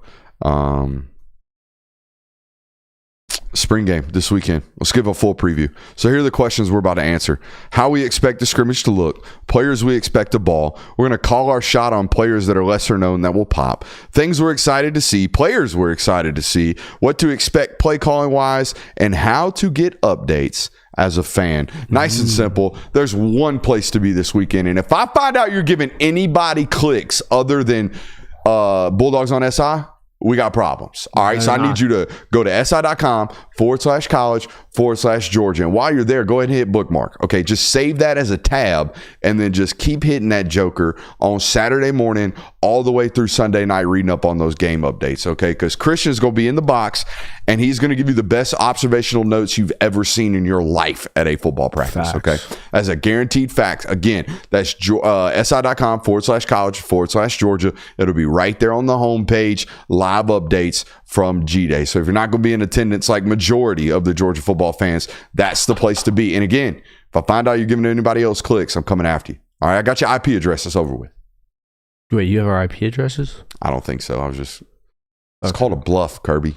I mean, the bluff and you just called me on. Well, it involved me, dude. I had to make sure I was safe. I'm connected to the Wi-Fi right now. Don't worry. I'll take all responsibilities. It's on me, feds. take me down. All right, good. Thank God. He's got a wife and 2 children. Don't take him down. I don't have a wife. That was the joke, man. You have the wife and 2 children. I know. Isn't that crazy? So how do we expect the scrimmage to look, Kirby? Yeah. What do you think is going to look I'm like? honestly kind of hesitant, or not even like, not hesitant, but just kind of like, I really hope it's not a dud. I really hope that they go out there and they do some sort of fan service to where it is like, hey, there's a reason for me as a fan and me as a media member to actually be here. It's an exciting thing, because I think if they do come out and it's warm-ups, indie, maybe a little bit of inside, some like a typical practice, it's going to fall very flat, and you're probably going to get a lot of disgruntled fans. And also, that's just not going to be very fun to sit through. What I think is going to happen is they're probably going to do some of that for 30 minutes, and then we're going to get like a 60-minute scrimmage period. Was that a schedule there? This is a schedule. This isn't the schedule. Oh, This is what a college football schedule looks like. A practice that's schedule. on card stock, too. That's good paper. It's the good stuff, man. So a 10-minute flex period. Yep. A 3-minute turnover series where we work on getting the ball out and ball protection. 5-minute spin on walking through openers, walking through our base plays. Yep. 8 minutes of indie. 6 minutes of team teach. Again, we're going to teach some concepts here. 4 minutes of more indie. All right. 4 minutes of group indie. You have to imagine that's as a instilling group. the concepts that you just went over. Yep. A 2-minute water break, which is surprising. Most teams don't have breaks anymore. Scheduled water break. Yeah, scheduled water break. It's normally outdated. It was really, after sitting in on meetings, it was really just an opportunity for you to get together with your position group, spend 2 minutes drinking water and telling them what's coming up next. That's what it was. A 7-minute special teams period. How about that? More indie, 8 minutes of indie, 4 minutes of group period. I would imagine Saturday, all these indie periods are dropped out and you're doing full on scrimmage. Yeah. What are you smirking about? I'm just very worried that we're going to get there and the fans are going to be like, this is just a practice.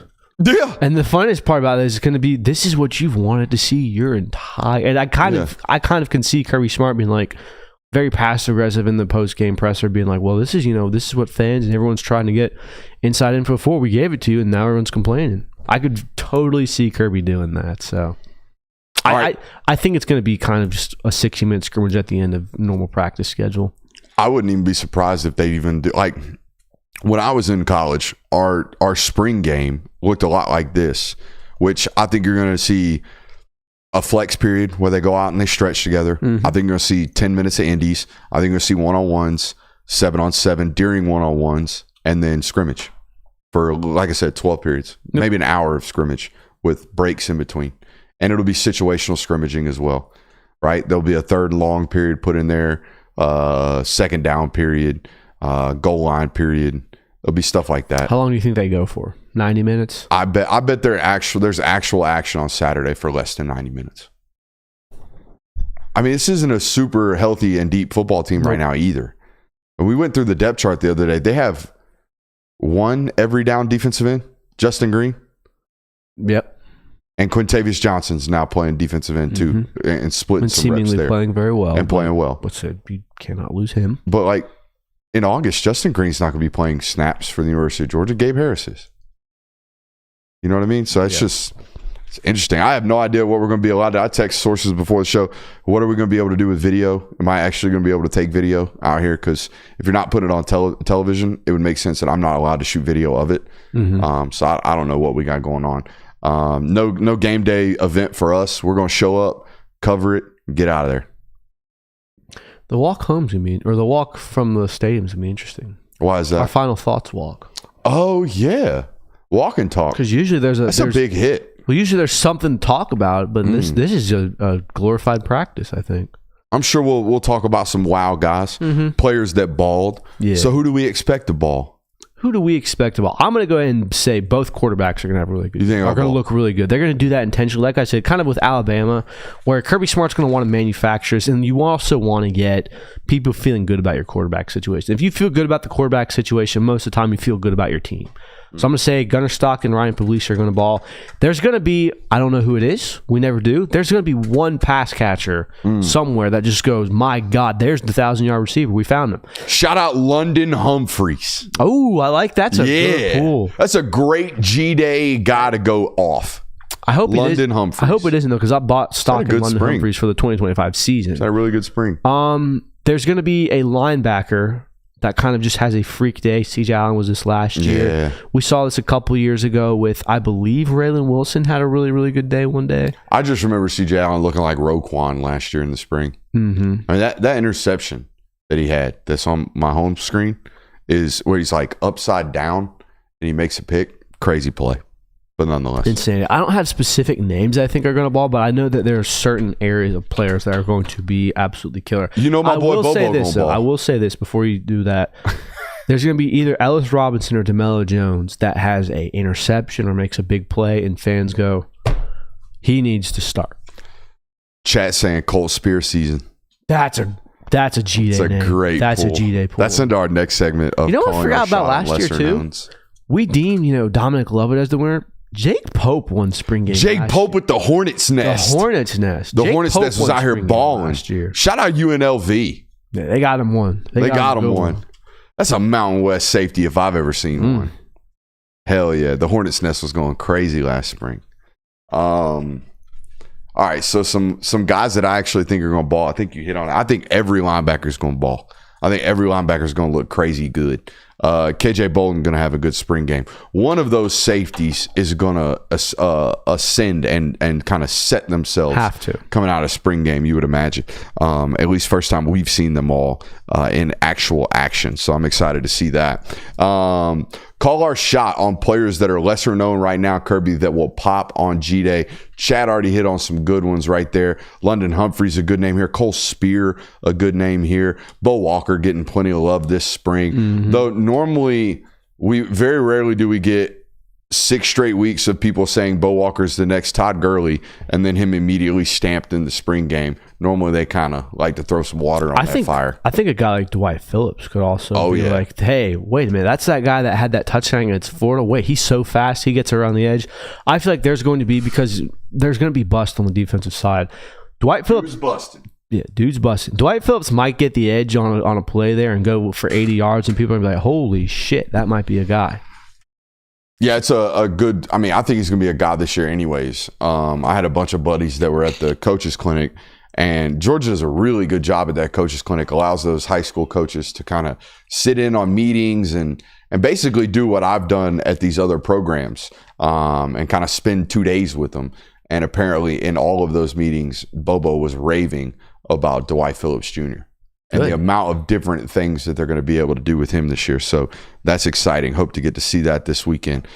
Things that you're – what's up? I'll say we can kind of derail this real quick. It seems like there's a lot of quote-unquote gadgets available to Mike Bobo this year on the offensive side of the ball. More weapons. More so, and not even just weapons, like specific niche weapons. Like Cash Jones is your third down back. Dylan Bell can be, whatever you really need to be the gadget. The gadget guy, or I'm blanking on Deebo Samuel of the NFL. Dwight Phillips can kind of be this quick around the edge guy that catches you by surprise. Like, it seems like they have not only like a lot of weapons, but like a lot of specific uses for these weapons. So I'm very interested to see how Mike Bobo can use that. I think more importantly, very interesting to see how they can use that without developing tendencies. Yes. I thought one of the biggest tendencies in the history of Georgia football was James Cook's running in jet motion. Mm-hmm. He getting that football. Mm-hmm. It jet sweep coming your way. Now, to the credit, it worked a good bit. It worked a good bit. But eventually defensive ends started getting upfield. So how many different ways? I mean, you forgot a big one there, and I know why, because he's more than just this, but I think Zach Branch is going to be their screen guy. Yeah. I think he's got a very good role of let's get the ball into his hands right now and see what he can do with it in space. So I'm with you. They have very unique, hey, we got these big 6'5" weapons, 50-50 balls, back shoulder type of skill sets. I think you're right. They have very unique talents, not just a bunch of them in the wide receiver room. Things that you're excited to see on Saturday. For me, and I think for everybody that's going to be there, I'm excited to see what Ryan Puglisi looks like. I haven't seen him. Yeah. I haven't seen him play football ever. I'm excited to see Zachariah Branch, the Noah Thomas, the transfer wide receivers. And I get that we've kind of sat here on the show and said, we're not going to talk about it. We're not going to. It's still exciting to see. There's still kind of that, the new prospect of, what do these receivers look like? I want to see him swallow the whistle just a little bit and let him run around, because I guarantee he's going to run around. From what I've heard, this is ain't quite seeing it clean right now, but it don't really matter. He makes a shitload of plays. You talking about Gunner? Yeah, I'm talking about Ryan. I'm talking about Puglisi. I'm excited to see him Saturday actually play football. Yeah, and there have been some times, and I know this in past G days, where it's like, if you even get within an inch, they blow it dead. It's like, come on. That wasn't even a sack. Swallow the whistle. That wasn't even a sack in a real game. Like, I fully understand if you have him dead to rights and he just tags off, like, I get that. And a lot of times they tell him, I think, just run past him. Yeah. But just if it's not a true in-game sack, let him kind of experiment. I agree wholeheartedly with that. I'm honestly just also excited to see just the physicality of some of these defensive players.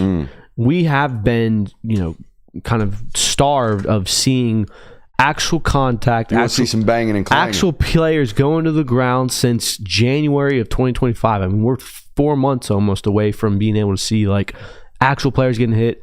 That's the most exciting. You want to see a little red helmet on red helmet? I want to see. There's got to be at least one moment and one hit in the stands like everyone goes, "Oh!"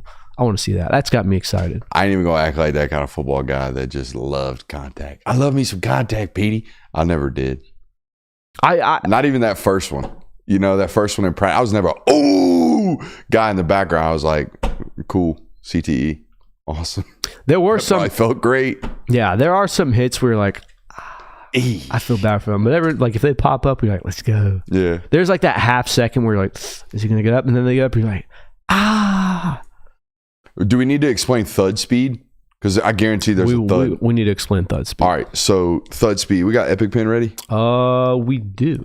All right, so I heard this explained perfectly on one of my trips. Okay.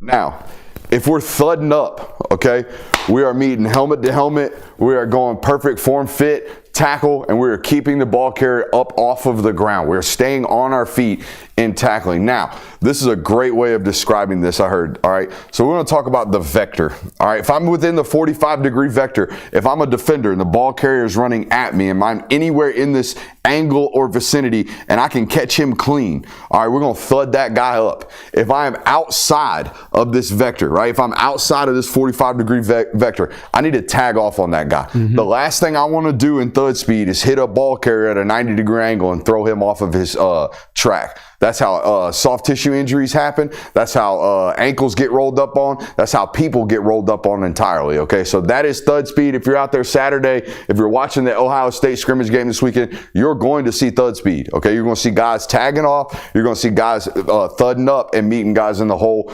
face up, all right? You're going to see that inside that vector. Outside of that, they're going to be tagging off. So if you see somebody and you're like, oh, I think he could have hit him, he probably could have. We're in thud speed, and we got an early whistle is what coaches talk about there. I want to hear an early whistle, all right, and keep guys up off of the ground. I used to not believe, Kirby, the adage that great athletes stay up, all right, but that's the reality. Watch NFL All 22.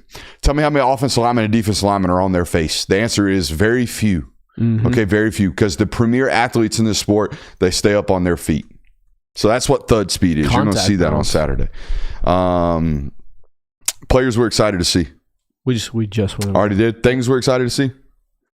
Already did. That's what got us to thud. You're right. What are you expecting play call wise? Obviously, it's going to be vanilla. Yeah. Obviously, there's going to be some, hey, let's see how much of a winner this is. It's going to be a design win. I think you're going to see a lot of rolling out. I think Gunnar Stockton is kind of had his best as a quarterback when he is kind of on the move or making decisions.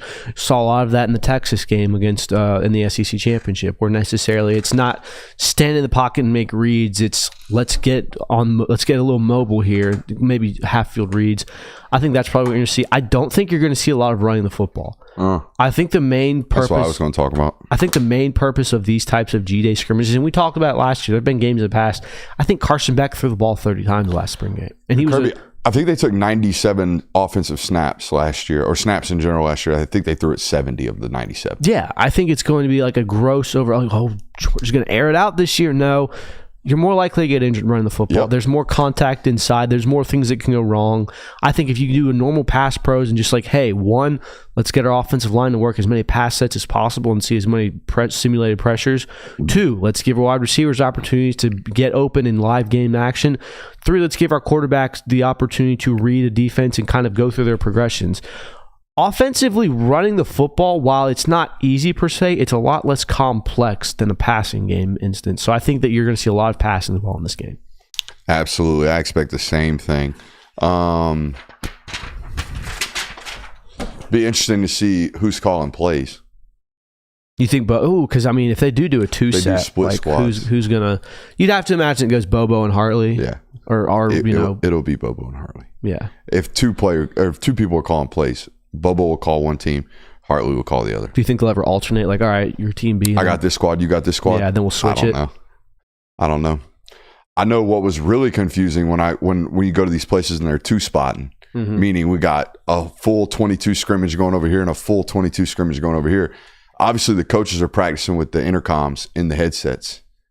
So the headsets in all 5 or all 7 quarterbacks' heads. So you have to switch the intercom system when you're running 2 spots. So you have one coordinator on one channel over here talking to these 3 quarterbacks, and one coordinator on another channel talking to these 2 quarterbacks, giving them the plays in their head. How does the play calling work in this situation? Loud as hell. Well, no, I'm talking about is it scripted? Is it catered to, hey, we've got offensive and defensive coaches working together saying, hey, we want this coverage for this play that we're going to see here, and vice versa? Is it just we're going to go out and call our game plan and the defense is going to react? I would imagine as a staff, here's how I would do it. We would be situational scrimmage. So it's an obvious 3rd and long passing period. It's an obvious short 2nd down and short period. It's an obvious red zone period. That way, hey, we kind of know defense is in a red zone call, offense is in a red zone call. It's 3rd and 12. It's the situation. Everybody knows the situation. Yeah. And then at the end of practice, we would have this is full. This is a full go. We are scrimmaging, spot the ball at the 20. Let's play downs. You know what I mean? Yeah. That's how I would scrimmage it. Yeah. That way. But again, you only have 20, 25% of your actual system installed at this point of the season. So you're really base install anyways. Yeah. My wonder was like, hey, we really want a split field look for this play that we're going to run here. We want to script success. Yeah. We talked about that earlier. That's a staff decision. And if I were on staff, we'd be doing that. We would definitely be calling double post against cover 3. You know what I mean? Yeah. We're going to script some success into the system for our quarterbacks. A couple of names that keep popping up in the chat. I'm excited to see Jordan Hall too. Yeah. I haven't seen Jordan Hall play a lot of football. He's been hurt. Super talented football player, but just has had some unlucky situations with regards to shin injuries. Yeah. Is it weird? I'm kind of excited to see Malachi Tolliver at center. Yeah, it's a little weird. I'm very intrigued by it per se. Why? Because not to do that to Malachi Tolliver, but why? But it's obvious that Drew Bobo's your starting center this year. My starting center. Like if you're a Georgia Bulldog, Drew Bobo is your starting center. But after that, it's kind of interesting. Yeah. And we've heard Malachi Tolliver's name float around the backup spot a lot. Let's be honest. Drew Bobo had to start 2 games last year, 2 SEC games because of a Jared Wilson injury. Like, you're not indestructible at the center position. If Drew Bobo gets hurt, Malachi Tolliver is likely going to be your guy, and I'm very interested to see what he is as a 2 for you. I'm interested to see how close or how locked in he is into that 2 spot, knowing that Cortez Smith, in my opinion, is a blue chip center prospect. That's true as well. That is a really, really highly talented lifer at the center position that was taken at the University of Georgia. The only guy in the last 3 classes that was taken as a strictly center football player. He's only played center. Started 4 years at Parkview High School as a center. I actually think he kicked a guard a little bit this year there, but this is a lifer at the center position. How far behind Malachi Tolliver is he? So that's interesting to see. I don't know if we're going to see Joseph Jonah-Jonier. Hasn't been practicing this spring. Probably won't. Been limited. He's been out there, but I don't think he's going to be going. He'll probably do warm-ups. He'll go through warm-ups. He'll be in the uni. You'll get to see him. I would imagine that you see a lot of guys warm up. Hey, they're full pads. They look like they're going to go today. And then the scrimmage and the live rounds start, and we never saw them. We had a colleague, friend of the show, pull an okie doke on me this weekend, Kirby. They did. Yeah, make sure you hit that thumbs up button and subscribing to the channel as well. Now, I ain't going to say a bad thing the rest of my life. Never have, never will say a bad thing about one Jeffrey Sintel. That's Uncle Jeff. Jeff treated me well from day one. And honestly, if I were to die suddenly, I think tomorrow, Jeff Sintel would probably write my eulogy. I think he's the best writer in college athletics. However, pulled an okie doke on me this weekend. Called me Friday, and he said, "Hey, Brooksy, just got word Bo Bentley going to be throwing down at the Tampa Elite 11, the regional down there in Tampa. Now, Brooksy, I'm only going to go if I've got a road trip partner.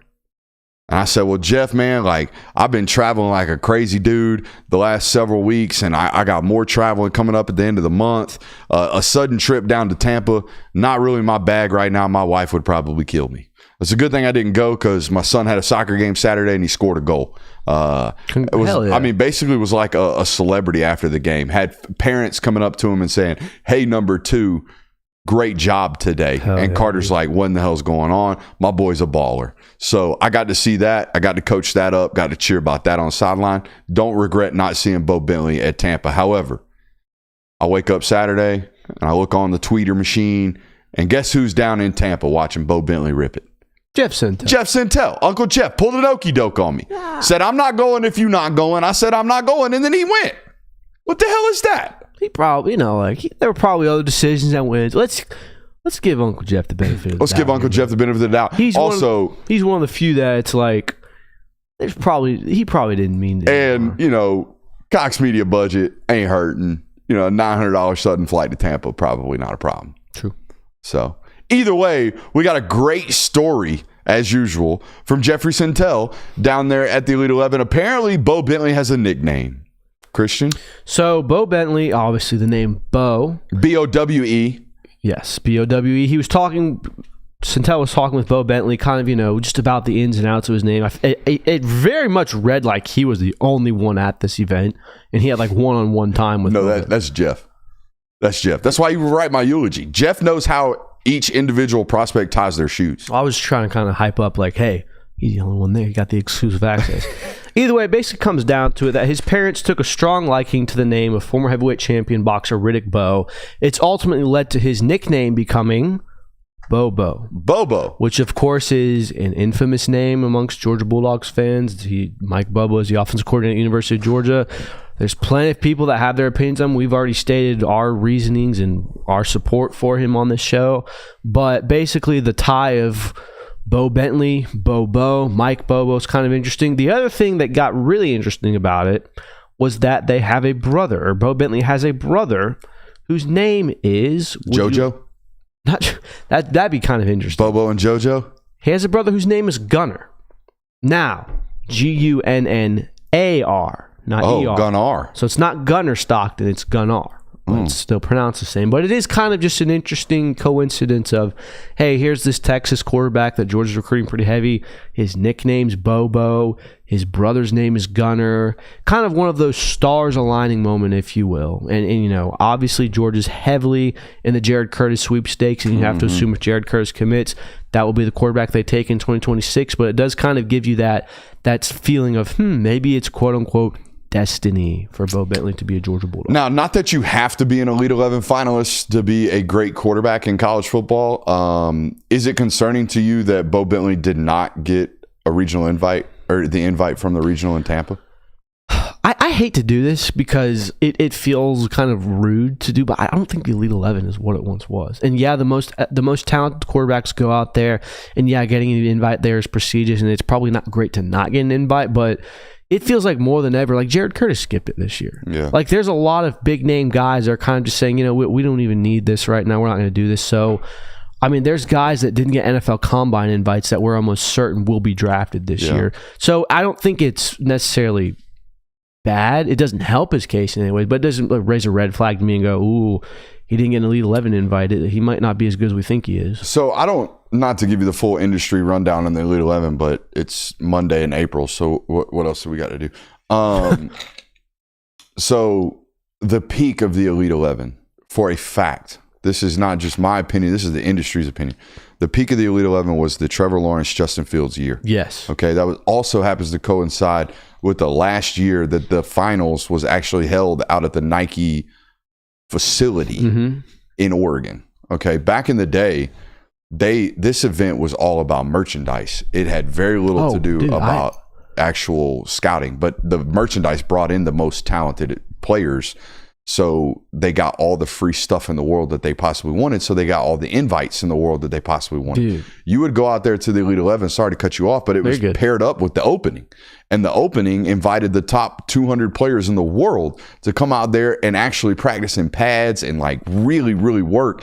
And they would have 7-on-7 events at the end of the Elite 11 event. They would go 7-on-7. And the 7-on-7 winner was almost always crowned the Elite 11 champion. I think it was Justin Fields beating out Trevor Lawrence that year, maybe vice versa. It doesn't really matter. But the reason everybody went out there was because you would go out there for the event and you'd come home with like $5,000 worth of free Nike shit that nobody else in the world got because you were at the Nike headquarters. It even got to a point where the media got a like $500 gift card to go into the merchandise shop and come out. Buddy, I have friends that were, I didn't cover the industry at the time. I was still in college, but I had friends that told me they would take an entire extra suitcase out to Oregon to come back home with a suitcase full of shit. That's what it used to be. Now, I tell you all of that, and your immediate answer should be, or your immediate question should be, how did Nike make any money? They didn't. They were losing their ass over years. Year after year after year, Nike was losing a lot of money on this event, but they didn't really care because they had all of the world's best football players wearing Nike stuff.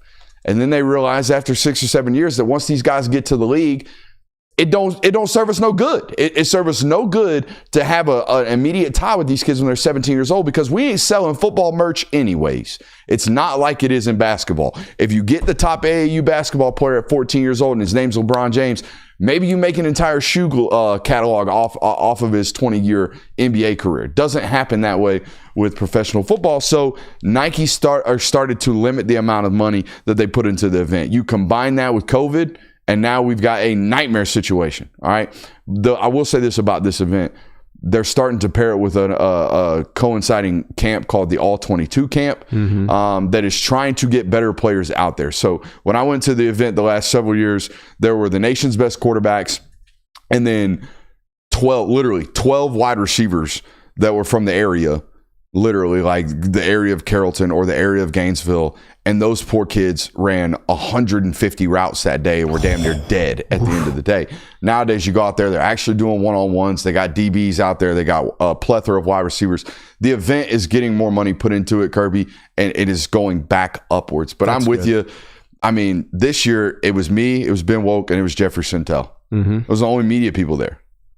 Even the media has recognized it as like it's going down. I think it's going back up though. But I don't know I'm with you. I don't know what to think about Bo Bentley not getting an invite. Right. Darion Coleman, the Miami commit in 2026, is actually the one who got the invite out of Tampa. I think he's a really talented thrower of the football and he's athletically gifted. I was told he ran sub 4.6 in both 40s. So really good football player. I'm not saying they chose the wrong guy. Well, hell, I wasn't even there. But it is kind of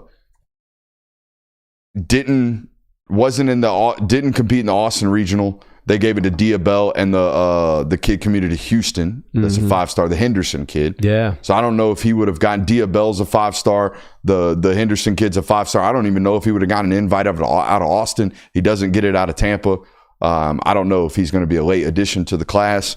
I would imagine if he commits to the University of Georgia, the University of Oklahoma, he probably ends up in that final 22 that they take out to California. So it's not a big deal, but it's worth talking about. I was told he looked rather raw in those Elite 11 drills, but this is a dude who ain't lost a high school football game. I know he's only played one season, but he waited his time to start at his high school and hasn't lost a game. So good football player. I don't think the Elite 11 means all that much, but I was going to be excited to see him in LA. Yeah, I mean, it sucks that he's not going to be there. But I think his opportunity still does. Yeah.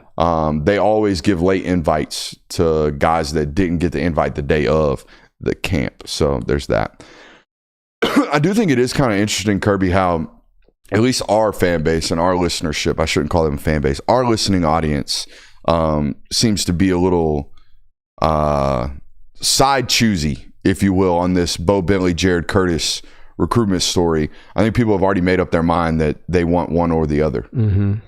What do you make of that? And a lot of people are saying, I'd rather have Bo Bentley at this point, which is interesting. It's the human nature thing of, especially being a Georgia football fan, where yeah, this one thing is kind of great and the media darling of this, but you want to be the, hey, I was there when I cheered on so-and-so for this. And I wonder if Jake Fromm kind of was the start of that, to where people really hyped up Jake Fromm coming in. Obviously, the Jacob Eason injury occurs week 1.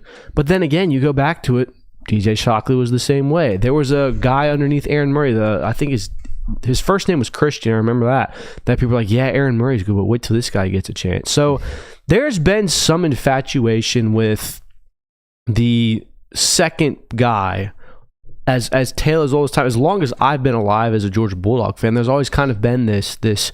I mean, there was that way with David Green and Mike Bobo for a while, I believe. So DJ Shockley. Yeah, Mike Bobo behind someone else. I can't remember who it was. That would have been, it was like mid-90s. Mm-hmm. Would have been like the Buck Bellew years, wouldn't it? No, Buck Bellew was 80s. Like, Buck Bellew won the 80 national championship. Either way, irrelevant. But I wonder what it is. I don't have a feeling about it because I'm so used to it at this point.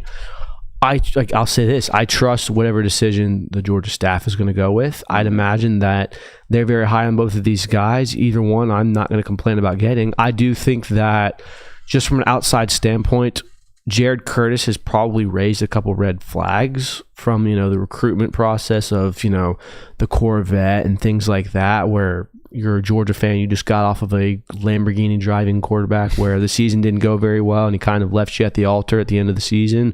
Although him being hurt had no effect on the way you played in 2024. Like, you weren't going to win that game or lose that game because of Carson Beck in the Sugar Bowl. But it doesn't bother me. Yeah. It's annoying, but it doesn't bother me at this point. I'm used to it. It's what I expect. I understand why it bothers outsiders, though, because they're very boisterous about it, and they're almost never right.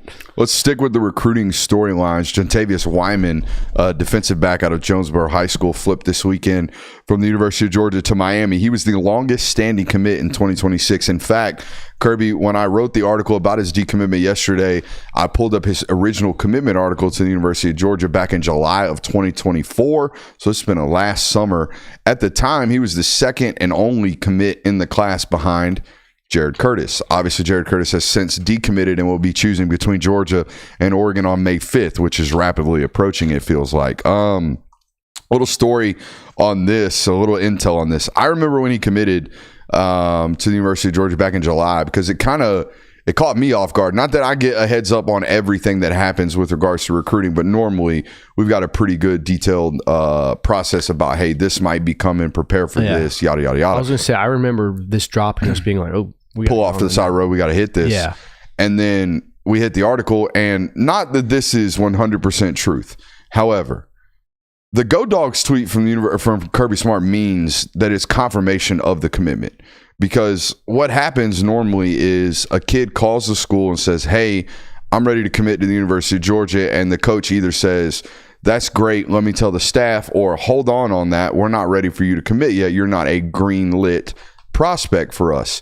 So the Go Dogs tweet, if it normally it happens immediately, right? Kid tweets out, he's committed. If Kirby's not at practice or in a meeting, he's immediately hitting it with a Go Dogs tweet. The Go Dogs tweet on the Gentavious Wyman commitment didn't come for like 2 or 3 days. Mm-hmm. And everybody's like, where is this at? Why is this not happening?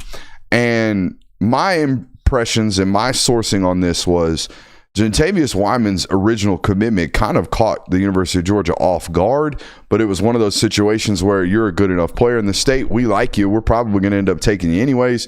We'll take your commitment now publicly, and we'll tweet out Go Dogs after a couple of days of discussing it as a staff. However, this looks to me very, very clearly as a Gentavious Wyman's recruitment continued to go up. Therefore, his price range continued to go up. Miami called them on that price range. Gentavious Wyman, this isn't sourced, this is my opinion. Gentavious Wyman then called the University of Georgia and said, hey, guess what Miami's offering me? And Georgia probably said, enjoy being a Hurricane. That's what it seems like to me. Very much so. And I kind of wonder if these earlier commitments where it's like, hey, I'm 2 years out from my signing day. You ain't lying. I'm going to commit to you now. Does that become a more expensive commitment to you, to the point where it's like, yeah, we're going to have to keep upping our price because, you're on our class right now. We want to keep you there. It seems disadvantageous for teams to take these commits 2 years out because you are going to have to, that the price is going to raise. We're necessarily the money. I don't now. There might be under the table deals of before they even commit. I don't know about that. I'm going to say there's not, but my question is just, it seems like it becomes more expensive the longer you're committed to a team. Honestly, Kirby, I think I have it on good authority from a source that when he committed, there was the response was cool. Like we haven't had real discussions with that kid. Like, you know what I mean? We don't even know what it's going to look like in our budget. You commit to us in the 2026 class in July of 2024. We don't even set our board on 2026 until January of 2025. Right. So you're getting in the mix. That's awesome that you're in the mix, but it's a verbal commitment. We have not settled on anything. And in fact, like, I look more and more at this class, and I say this every year. And every year at this time of the year, they have 5 or 6 commits, and the rest of the sport seems to have 15. And you look at it and you're like, how are they going to pull off a top 3 class? And they seem to do it every single damn year. But I'm going to do it. I'm going to say it anyways because every year they make me wrong. But I'm a bit concerned. I'm a bit concerned about 2026 right now. They have 5 commits as of today, April 7th. They're going to get a quarterback. Yep. It's either going to be Jared Curtis or we think it's going to be Bo Bentley. We know they're going to sign a quarterback in 2026. So let's call it 6 commits in the class of 2026. I think that they're not. I don't know if they're 100% locked up with Vance Spafford right now. USC seems to be getting everybody that they want, and Vance Spafford seems to be somebody that they want. He's a California kid. He's a really good football player. It seems like they're narrowing in on trying to flip him. I don't feel great about it ending up with the University of Georgia. So let's just put that on the other side.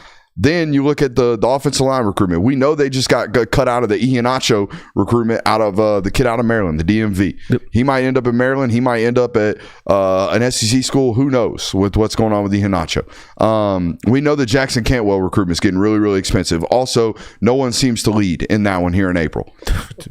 Same thing with Hyder. Savion Hyder, the top running back in 2026. That one's getting really, really expensive. Derek Cooper. Miami's going to be hard as hell to beat in that one at the running back position. Tyler Atkinson just got back from Oregon and just got back from USC. That one looks like it's going to be expensive. Mark Bowman is taking official visits to, guess where? Georgia, USC, Oregon, and Texas. That ain't going to be cheap. Caden Prothro just got back from an unofficial visit to Texas. That ain't going to be cheap. In-state crop, not great. Not one of these years where you can just be like, hey, we're going to sign a top 5 class by taking 20 in-state kids. Not the case in 2026. I say this every year. They make me look stupid every year. Trust the process, I guess, is the overall point of this segment. Yeah, and my notes on this literally say, like, the Kirby Smart recruiting experience has made me kind of numb to these, where it's like you look up and you're going, oh, God, class doesn't look that great right now. They've always, without fail, had a top 3 recruiting class. Now they've had to, go about it different certain ways, but it's always been there. And I think that, yeah, there's a lot of schools that are doing a lot right now. Let's remember, this time last year, USC had flipped Justice Terry and Elijah Griffin. They didn't land either one of those players. So stuff like that where you go, oh, these teams are making moves. Like we just talked about, it's a marathon at this point, and you kind of want to get towards the back end of this sprint where if you have these guys for a year and a half on your class or 2 years, you're more apt prone to lose them than you are get them. So I'm not necessarily worrying yet. There are times to go like, hey, what's going on here? But this is the one area out of everything where I think if you're a Georgia fan, you should put absolute blind faith trust into Kirby Smart. You can have your reservations about his offensive coaching. You can have reservations about who he hires underneath him. You can have reservations about his quarterback decisions. He has never steered you wrong in recruiting. If Jared Curtis ends up signing with the University of Georgia, does he break the first commit curse? David Daniels is the last football player to be the first commit in the class and end up signing with the University of Georgia. You got to go all the way back to 2020. I didn't even think about this. Wow. Maybe is that breaking the curse, though? Because you had him and then you lost him anyways. And you got him I'm back. Asking you. Does he count? I don't think he does. I would like to say that you break it got to be curse, wire to wire. You commit and you done till signing day. So David Daniel, last one. Yeah, and honestly, let's be honest. It just didn't work out. Let's not even that. Let's be honest. You're probably not going to have another one of these. No. Because we've just talked about it's almost bad luck. If you're the first commit, it's like you're going to be gone. Who was the first commit in the 2019 class? Do you remember? I don't. I can't even go back that far. I want to say in 2025 is 2024 is Trayon Webb. Oh, wow. Well, that didn't work out either. Ended up at Florida.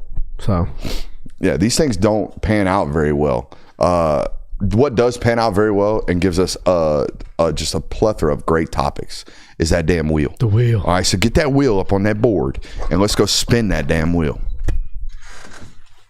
Ow! I've got some interesting ones on the By the way, I just realized there's a national championship going on right now. Yeah, I was going to mention that to you before we show things, but then I was like, you know what? We're riding anyways. I didn't want to steer you away from... I ain't afraid of no comp. Especially when we ain't got J. Will here. You know what I mean? Especially when we ain't got J. Will here. Let's spin this daggum thing. Let's go. All right, here we go. You added some new topics on here today? There's a couple of categories on here. Let's see. Let's see here. Oh, right to nostalgia. All right, close your eyes because the tab is... I'm going to send over here and spin the pelota. All right, you're good now. I just had to... Already? Oh, this on YouTube? Yeah, don't look at the title, though. Damn it, you looked at the title, you cheated. Well, it's like one of those, hey, don't touch this thing. So I'm going to touch it. All right, fair. A little Keith Marshall highlight? Keith Marshall tape. I wouldn't have gotten this either without the name. I'm going to tell you that right now. It doesn't look like Keith Marshall, though. Until you see 4. Mm-hmm. Like, he does not have high knee drive. He looks very quick. But I think Keith Marshall ended up getting, Keith Marshall was drafted really high for his top-end speed. And I think that, it doesn't necessarily get displayed here. He's quick as hell in this clip. Are you texting him? I'm going to see if this is live programming. I'm about to FaceTime him and see if he answers. Do you think he answers? Odds that he answers. I don't know. This is a first, actually. Oh, he did answer. What we got going here, Keith? Man, that's a throwback there. What year is this? This would have been high school highlights, Keith. Yeah, I'm trying to figure out what year it is. You had some go-go back in the day. Yeah, have a little juice, man. I was literally just talking about you earlier. How you doing? I'm doing good. I'm live right now. I figured I'd call you while I'm live on air. So I'm live, okay. So you're live. That is correct. You understand live programming. I got you. You got tackled? He got tackled on a highlight tape. That can't happen.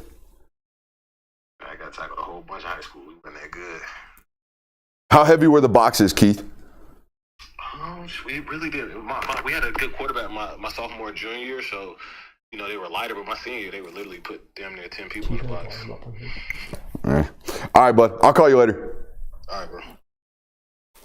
I guess he was talking about me. That's a first. News travels fast. What, FaceTiming a dude on live air? A nostalgia tape and we actually summoned the player? That's sick. I don't know if it worked out, but hey. I mean, yeah, that's kind of... What would have been really cool is if we could have shared the screen of Keith onto the broadcast. I mean, I feel like that was a very impromptu... Wait, was that Sequoia? Is he playing Sequoia? Hey, he playing Sequoia.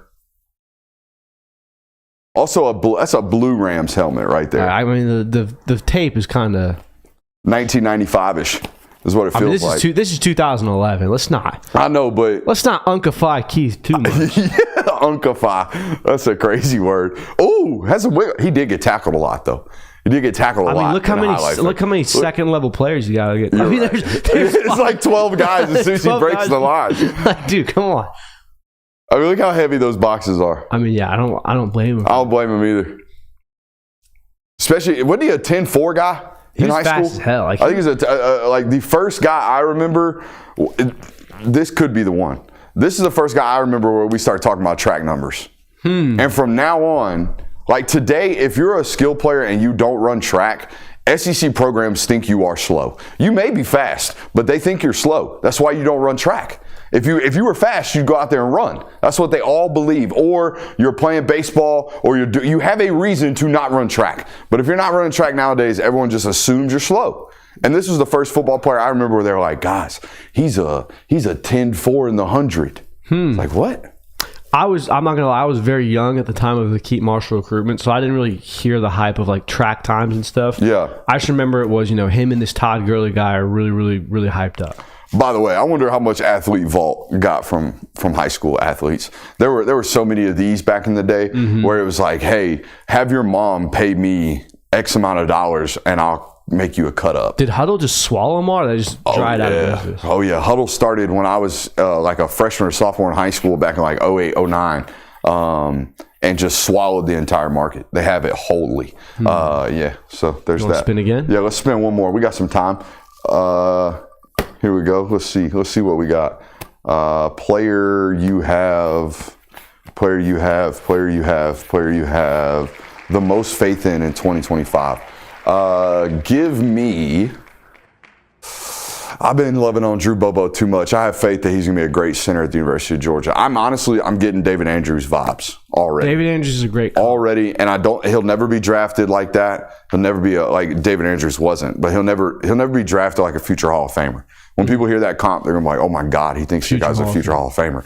We know that of David Andrews now. Well, I view David Andrews, and I get what you're saying in the fact that, no, I was saying I view him in that fact of like, little undersized for the position, but hard-nosed as hell. Yep. Love the team he played for, by the way. Yep. Like Drew Bobo obviously loves Georgia. David Andrews, there's that iconic video in the 2014 Auburn game of him running down the sideline after a touchdown. Like, you don't question why those guys are here, and that's absolutely facts with Drew Bobo. I think C.J. Allen's a good answer here. I know K.J. Bolton's going to be a high-end SEC player. I'm going to go Dalen Everett. Come on now. I bought Dalen Everett stock last year, and I doubled down on it, and it paid off for me pretty well, so I'm going to do it again. I love that. Pick the guy everybody hates on. I love that. Last one here, a little would you rather. Ooh, now Come on now. This is a good one, actually. Actually, 2022 talk about 22 SEC championship game. So this is LSU. This is LSU. Yeah. Man, what's up with you and picking the ones that don't mean a whole lot? This is Jalen Carter photo, right? Yeah. This is beat the shit out of Jaden Daniels year one, right? This was a snoozer of a football game, I felt like. It was, but it got interesting towards the back end because if you remember, Jaden Daniels was getting injured, getting really beat up, like you said. Yeah. They threw Garrett Nussmeier, and all of a sudden, LSU's got 30 points. And it was kind of like, wait a minute, this got interesting. This was one of those football games where Georgia was 7 yards off at corner, and everybody's like, what's Keely Ringo keep giving up the hitch? Yeah, it did happen, but there was also like we're just kind of getting torched right now. And if you remember, like, this game could have been very, very close. I think Georgia traded touchdowns. The first touchdown of the game actually was the Chris Smith block field goal. And LSU was driving prior to that. Like, if that field goal doesn't get blocked, I'm not saying LSU wins that game, but momentum is very real in college sports. You can just ask the Duke Blue Devils. Didn't that get followed up right after that with a Smile Mondon interception on a Chris Smith play? It was in the first half. Yeah, it was Chris Smith basically won that football game. Chris Smith jumped that slant route very similar to how he did in the Clemson game, except this time it didn't intercept it. It bounced off of I want to say it bounced off of Javon Bullard's helmet. Or it bounced up off of his own helmet. He broke it up and went up in the air, and Smile Mondon picked it off. I vividly remember that play because it was one of those moments where I was watching it on a Sunday on the All-22, and you see it in the wide span, and you don't see Chris. But in the tight view, you see Chris. And so in the wide span, you see him make the play, but you don't see why he made the play. And as I flip over to the end zone cut, I say to myself, I bet he takes a read step. I bet he recognizes the formation, takes a step down, the most important step, and then gets in on this play and breaks his ball up. And sure as shit, I turn to the end zone clip, and he takes a key step. And I go berserk. I start jumping up and down, and I start going crazy to the point where my wife, we're in the old house at the garage at this point. My wife opens the door to the garage, and she says, "Are you okay?" Because I'm just so hyped because I get excited when I see players that earned an advantage the same way I earn an advantage in my line of work. I earn advantages by studying tape. And football players at the University of Georgia earn advantages by studying the shit out of tape. They're all great players. They're all really, really talented. But watching a player like Chris Smith recognize the formation, understand tendencies, take one step, the most important step, down and tighter, and then go and making the biggest play, that stuff right there gets my juices flowing, man. I love that shit. Now that's why we talk about games like that. I know some of the obscure ones, but we've beat to death the Rose Bowl, the Natties, all those things. That's a good game.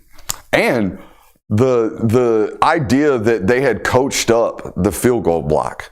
that week, right? They talked about it. Hey, they've been studying how all these dead plays, like a field goal gets blocked and the offense just stops playing because they think it's a dead ball. If the ball drops in live play, that's a live football until nobody is running towards it, and then the referee will blow the whistle. If you go back and watch that play, Chris Smith standing by the ball, and as he's standing, he scans the field, sees if any LSU players are paying attention, scoops the ball up, and takes it back to the crib. Because they had coached it up, because they had talked about it. Those little differences, man, that's what wins national championships. And that ultimately made a major difference in their run that year. Speaking of making differences in our run, all right, on this channel, you can help us out there by making sure you're subscribing, okay? If you haven't already subscribed to this network, I don't know what the hell you're doing.